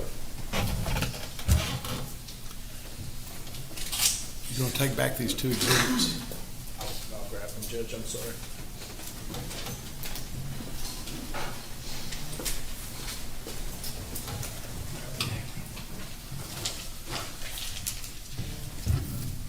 Thank you, sir. Yes, sir, have a good day. Who's next? John Hannon. Hey, sir, if you'll step up here next to me, please.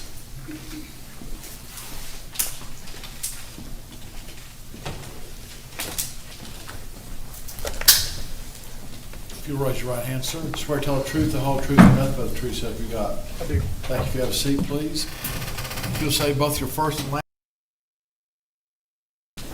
First name is John, John.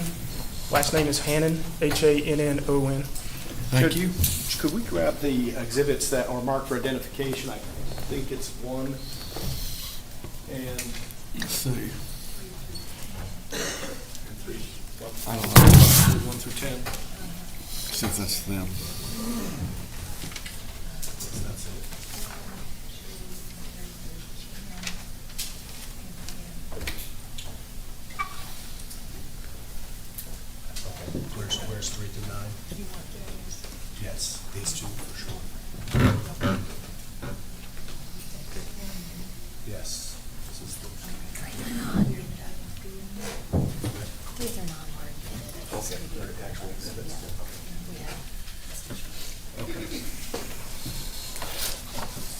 get to those, Agent Hannon, go ahead and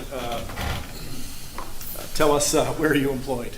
I'm a special agent with the Tennessee Bureau of Investigation How long have you been with the Tennessee Bureau of Investigation? Since December of 2013.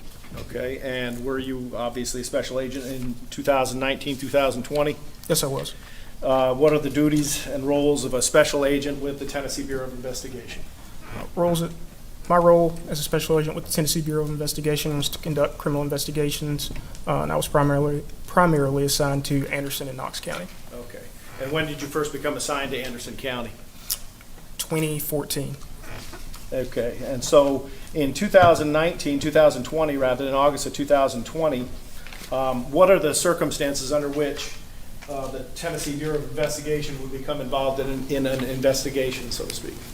It would be at the request of the District Attorney General or the local law enforcement agency requesting assistance. Okay. And we've already heard from Agent Millsaps and Cochran that TBI agents were on scene in August of 2020 when the body was recovered in this case? Yes. Were you also present? Yes, I was present. Okay. And what was your role there at the scene? What were you to do? My role on the scene was to provide assistance to the Oak Ridge Police Department with helping process the crime scene. In response, the violent crime response team from our agency, from the TBI Crime Lab, responded. Once they responded, I updated them as to giving them a briefing once they arrived on scene as to what their next job duties would be. Okay.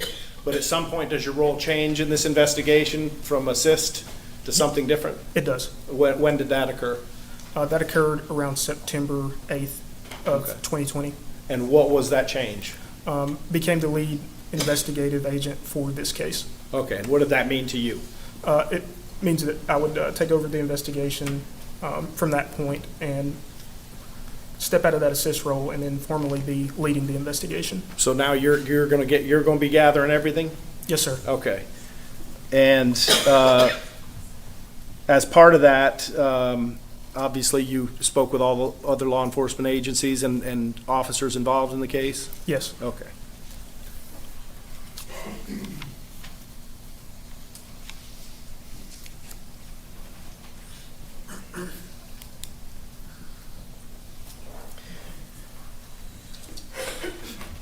Describe, if you would, generally the scope of the investigation. What types of things do you do in your investigation to investigate the background of the individuals that are involved in cases? What do you do generally?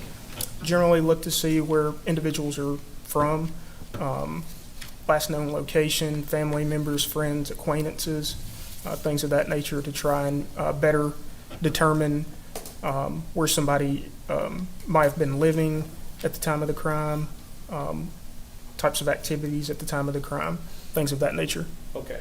And you've testified you became lead agent in September of 2020? Correct. That's a month after, at least a month after the body's discovered? Yes. And however long after the homicide actually occurred? Yes. Agent, we obviously know that police have lights, sirens, and crime scene tape, right? Right. What is it? Why is it that police agencies have lights, sirens, and crime scene tape? Well, to respond to a scene, speaking to the blue lights and sirens, that's necessary to get to a scene as quickly as possible to ensure, one, you've got response there quickly, but also to ensure the integrity of the crime scene. And crime scene tape, obviously, to secure a crime scene, to ensure the integrity of that. Okay, so when you arrive at a crime scene that may potentially be 8 months old, what difficulties may you have or face? You face a number of challenges just due to the length of time that has passed since the initial crime occurred. It makes it somewhat difficult when you're responding in at that time. Okay. Does it make it difficult for witnesses? Yes, it does. Memories? Yes. How about science, like we just saw with Jennifer Millsaps? Yes, as she explained, it does.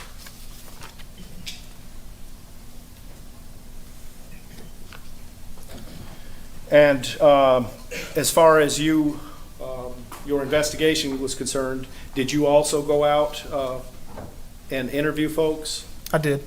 Approximately how many interviews did you conduct?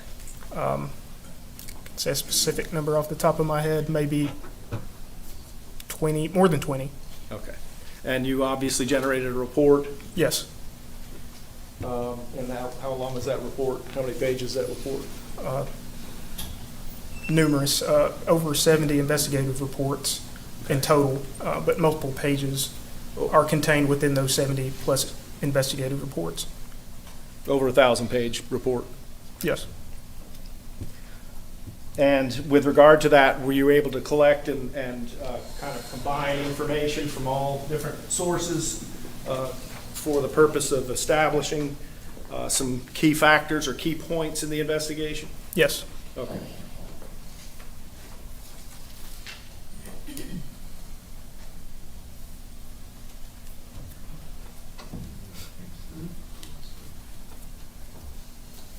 May I approach?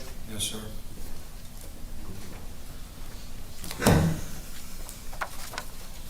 And you recognize the document I'm handing you? Yes, sir, I do. And you just testified you had a chance to summarize some of the key points of the investigation. What is that document there? It is a case timeline of this investigation. Okay. And what points are on that timeline? You want me to just read from top to bottom, sir? Actually, we can probably, without objection, I'll move that in as 39, Judge, and then we can have him. Oh, no. Okay. I don't have it here. I've got it.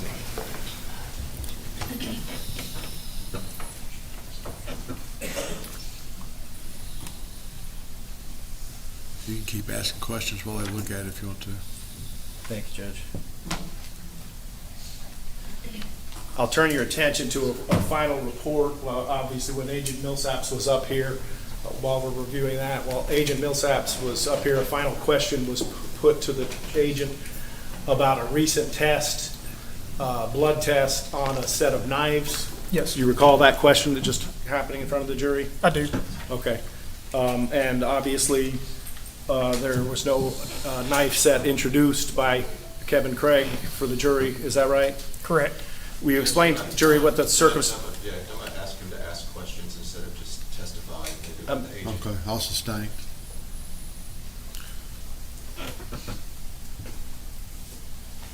Judge, a foundational question to get him to where he needs. You can't ask lead questions. I mean, I'm gonna give you some leeway, but You, just narrow the question down. You got it. Go ahead. can I point his attention to that point in the record what the jury already knows? Thank you, no, so go ahead and ask the question. Go ahead and tell us what the last report that Jennifer Millsaps put in, where did that knife set come from? It came from 318 East Fairview Road in Oak Ridge. And what were the circumstances for it being collected? It was collected by the Oak Ridge Police Department as evidence in the homicide case. Okay. And do you know when it was or who it was collected from? It was collected from the landlord of that residence. Okay. So as far as the initial crime scene response, that was not a piece of evidence that was collected? That's correct. Okay. Do you know who it was that found it? Do you recall the name? The name of the person that found it? Yes. Yes, I do. That would have been Terry James. Okay. And what was his reason for being there at 318 Fairview? Mr. James was there at that address at the request of the landlord to repair and clean that place and prepare it for new tenants. And this was, of course, after everything had happened, or Yes. do you know the date that occurred? This would have been after. Okay. And do you know the location of where that knife set was recovered by Mr. James? It was recovered in the kitchen, in the cabinets in the kitchen. Okay. And we just heard from Special Agent Doug Williams about the phone forensics. Did you have an opportunity to look at the phone forensics in this case? I did. And did you go through each phone? Yes, I did. All right. And specifically, with regard to the phone, what kind of communication were you looking to see when you examined or used the Celebrate reader that we've already talked about? What kind of communication were you looking for? Communications involving Sean Finnegan or Rebecca Dishman. Okay. And first and foremost, did you, when you looked at the forensics of the phone, whose phone was it and why? How do you know that? It was Sean Finnegan's phone. Okay. Exhibit 18 and Exhibit 19 are the two phones that were entered. Explain to the jury who the owner of each of those phones were. Exhibits 18 and 19, Sean Finnegan was the owner of both phones. Okay. And what was the operational status of the phones at the time of the body recovery in August of 2020? One phone did have service and was used daily. The other phone was not in service. Okay.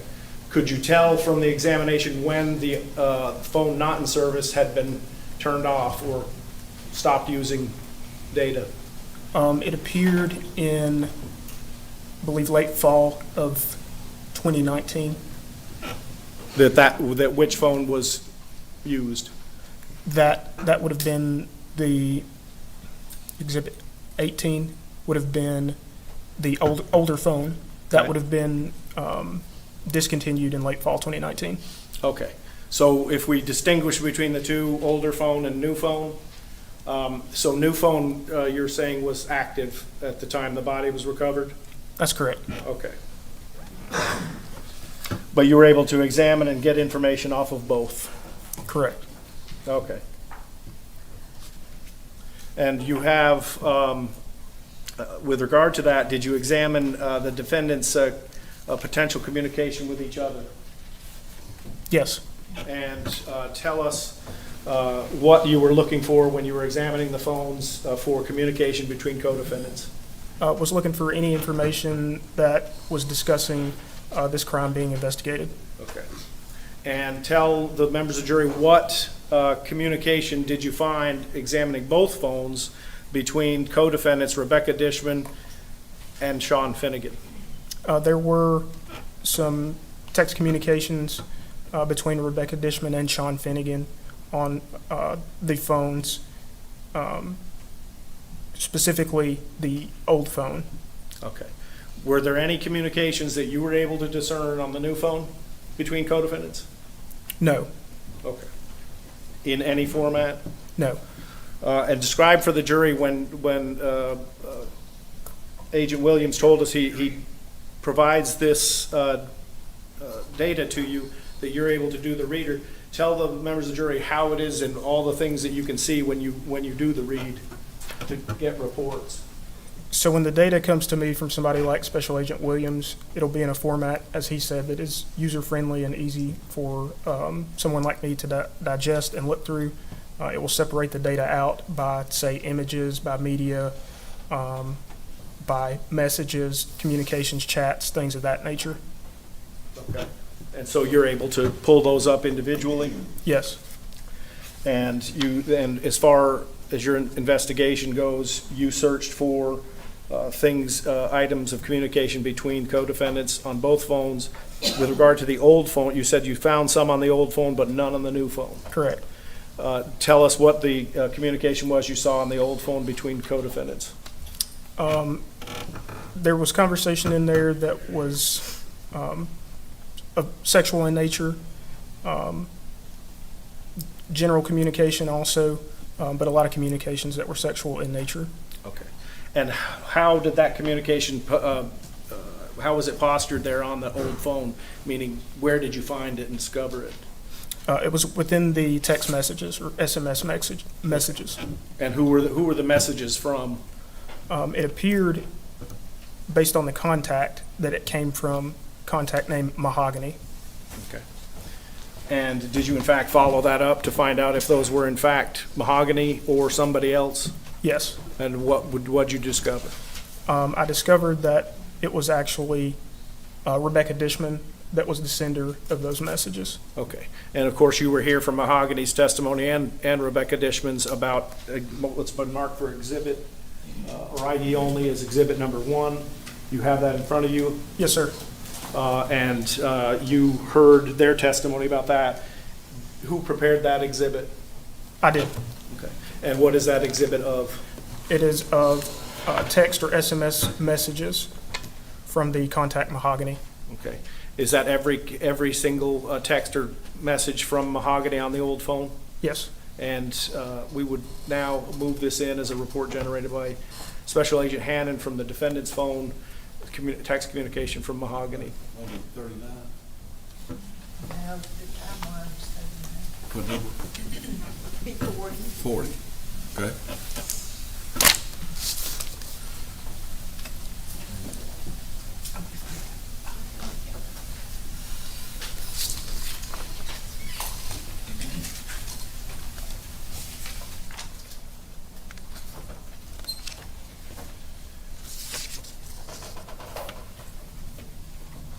And with regard to what's been marked for ID only as exhibit number 10, in addition to communication between co-defendants, did you also examine both phones to look for relevant pictures or information or data from either the body recovery or the homicide in this case? Yes.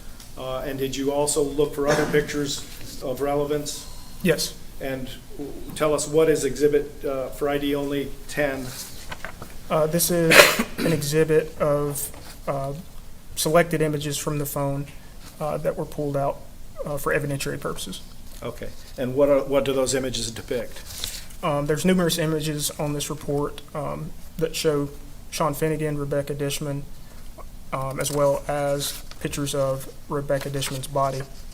Okay. And again, whose phone were those pictures found on? Sean Finnegan's. Okay, we'd move that in as the next stated exhibit. In there. 41.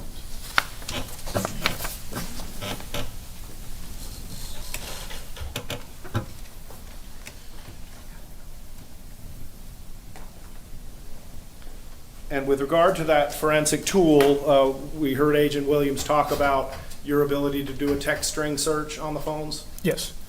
But in addition to text string phones, did you go into every area of these phones that you could? Every area that I could. Okay.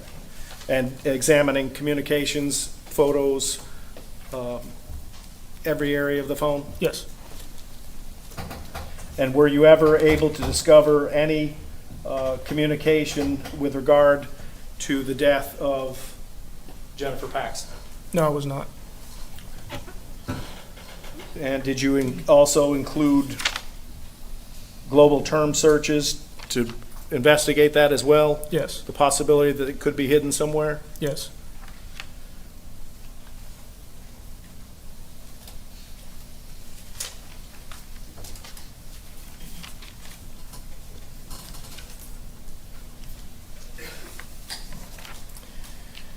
You also said that when you started with telling us that you do background investigations of folks. I'm going to turn your attention to Frances Finnegan.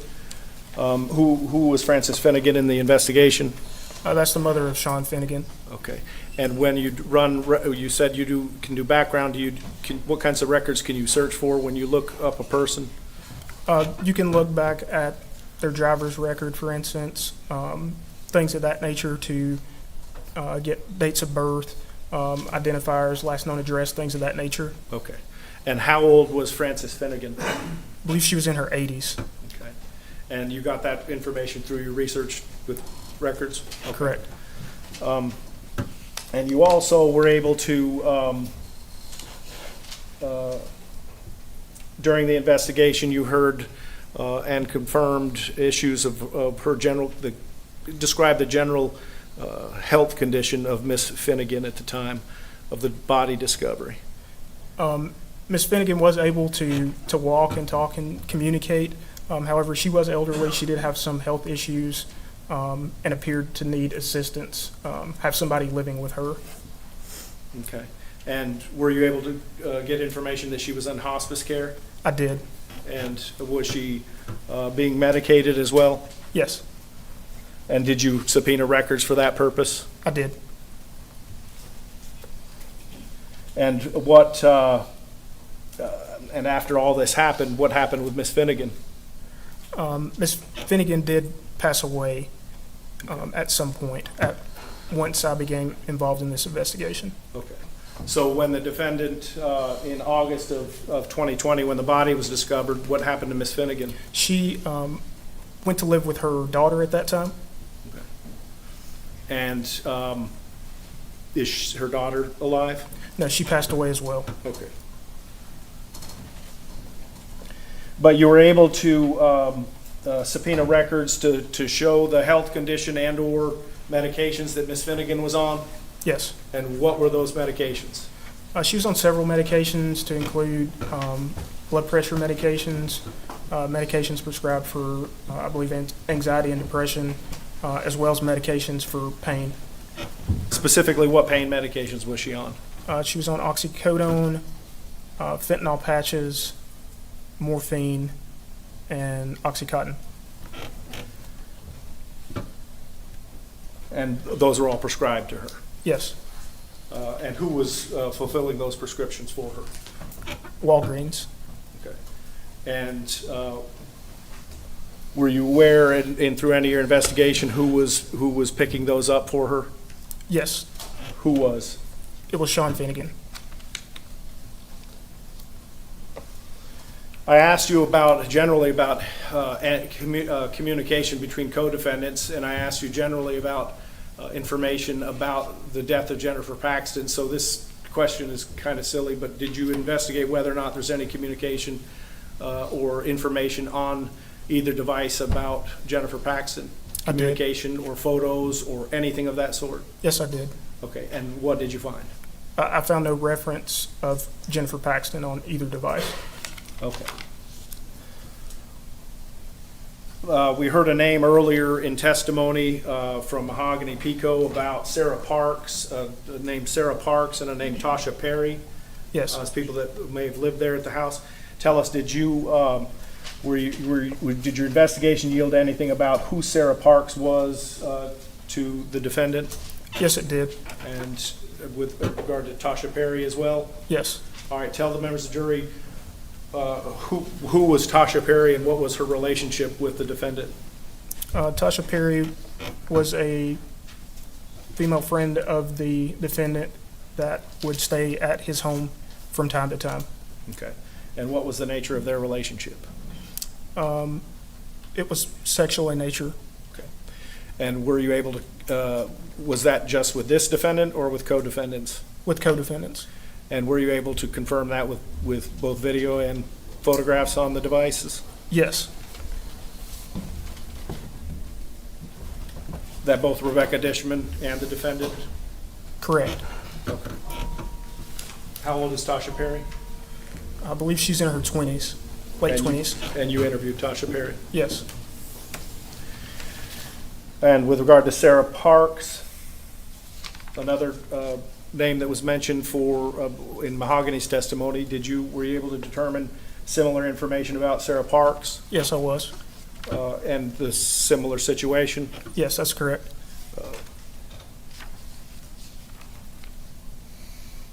And that information you gained through your investigation, was that contemporaneous with the time that the co-defendants were living together? Can you repeat that question? I'm sorry. The information about their relationship that we're talking about, was that at the same time that Rebecca Dishman and Sean Finnegan were living together? Oh, yes, that's correct. These relationships were developed and were ongoing during their time living together Yes, they were. with both co-defendants? Yes.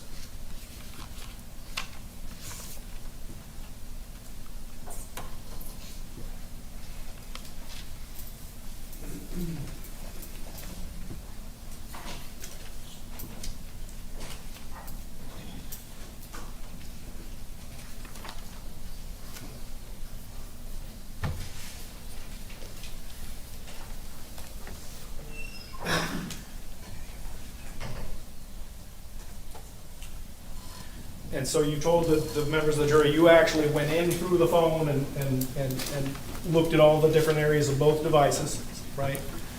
And you also used global search terms to see if there was anything else. What kind of global search terms did you use to try and locate any information about the case? So, for example, I would put in the victim's name to see if there was any mention of her within the data of the device. Other terms to include murder, kill, rape, freezer, for example, and I found nothing of the sort in the phone data.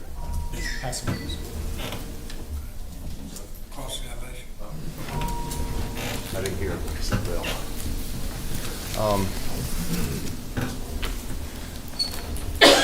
So there were no communications between Sean and Rebecca Dishman that seemed to relate to Jennifer Paxton at all? Correct. Is that correct? Yes, sir. Okay. And you said on the phone found there were pictures of Rebecca Dishman's body, not Jennifer Paxton's body, right? It was Yes, that's correct. Rebecca Rebecca Dishman's Dishman's body. You body. said Rebecca Dishman. I just wanted to make sure that I heard it right.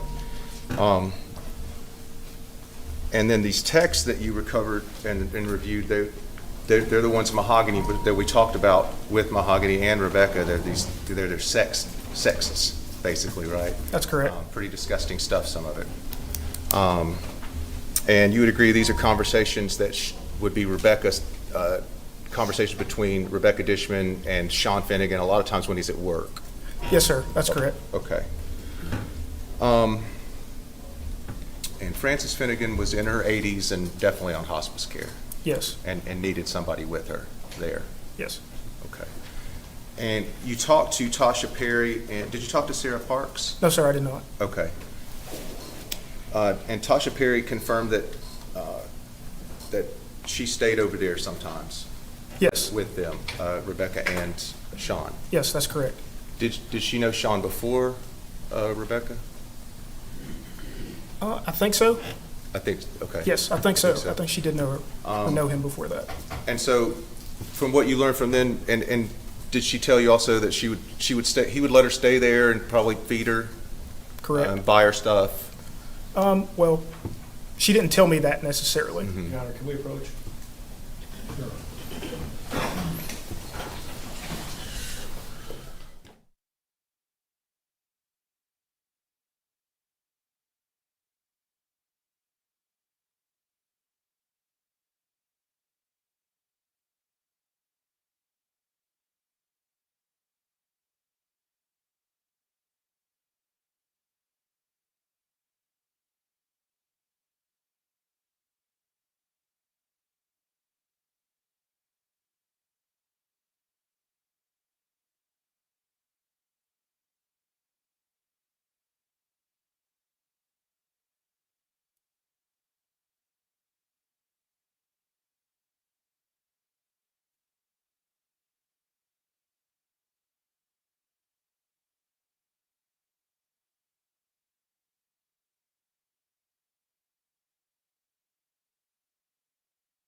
Thank you. Yes, sir.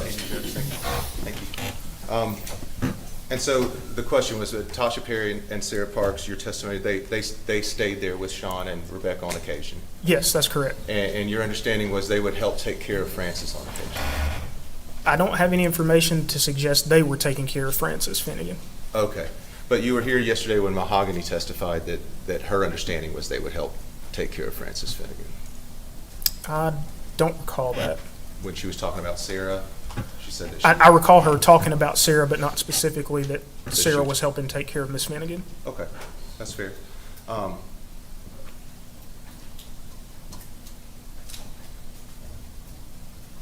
And then the rest of the testimony was Sean picked up her medicine, his mom's medicine. That's correct. Okay.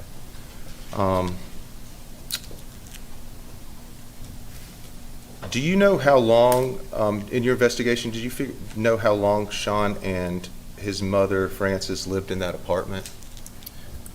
I don't recall a specific time frame off the top of my head. I know it was a couple of years before this crime occurred. They were living there. Okay. So they were there for a little while. So I guess my point, a year or two before Miss Dishman came into the picture. That's correct. Okay.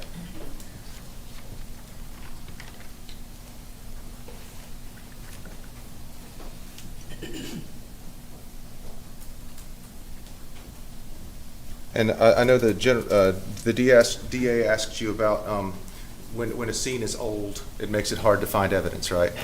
Yeah, that's correct. Okay. But that doesn't mean that, I mean, it doesn't keep you from your duty from having to have evidence, does it? No, it doesn't. I mean, you still have to have evidence to prove things, Yes. right? Okay. That's all, Judge. Thanks, sir. You step down. Please stay in the park, free to go. Thanks, sir. So, ladies and gentlemen, it's time for lunch. So what we'll do, I think they brought it to you today, so we won't take a full hour and a half. We'll take an hour and 15 minutes, so we'll be back here about 1:30, all right? So I hope you enjoy your lunch. Everybody rise, please. All rise.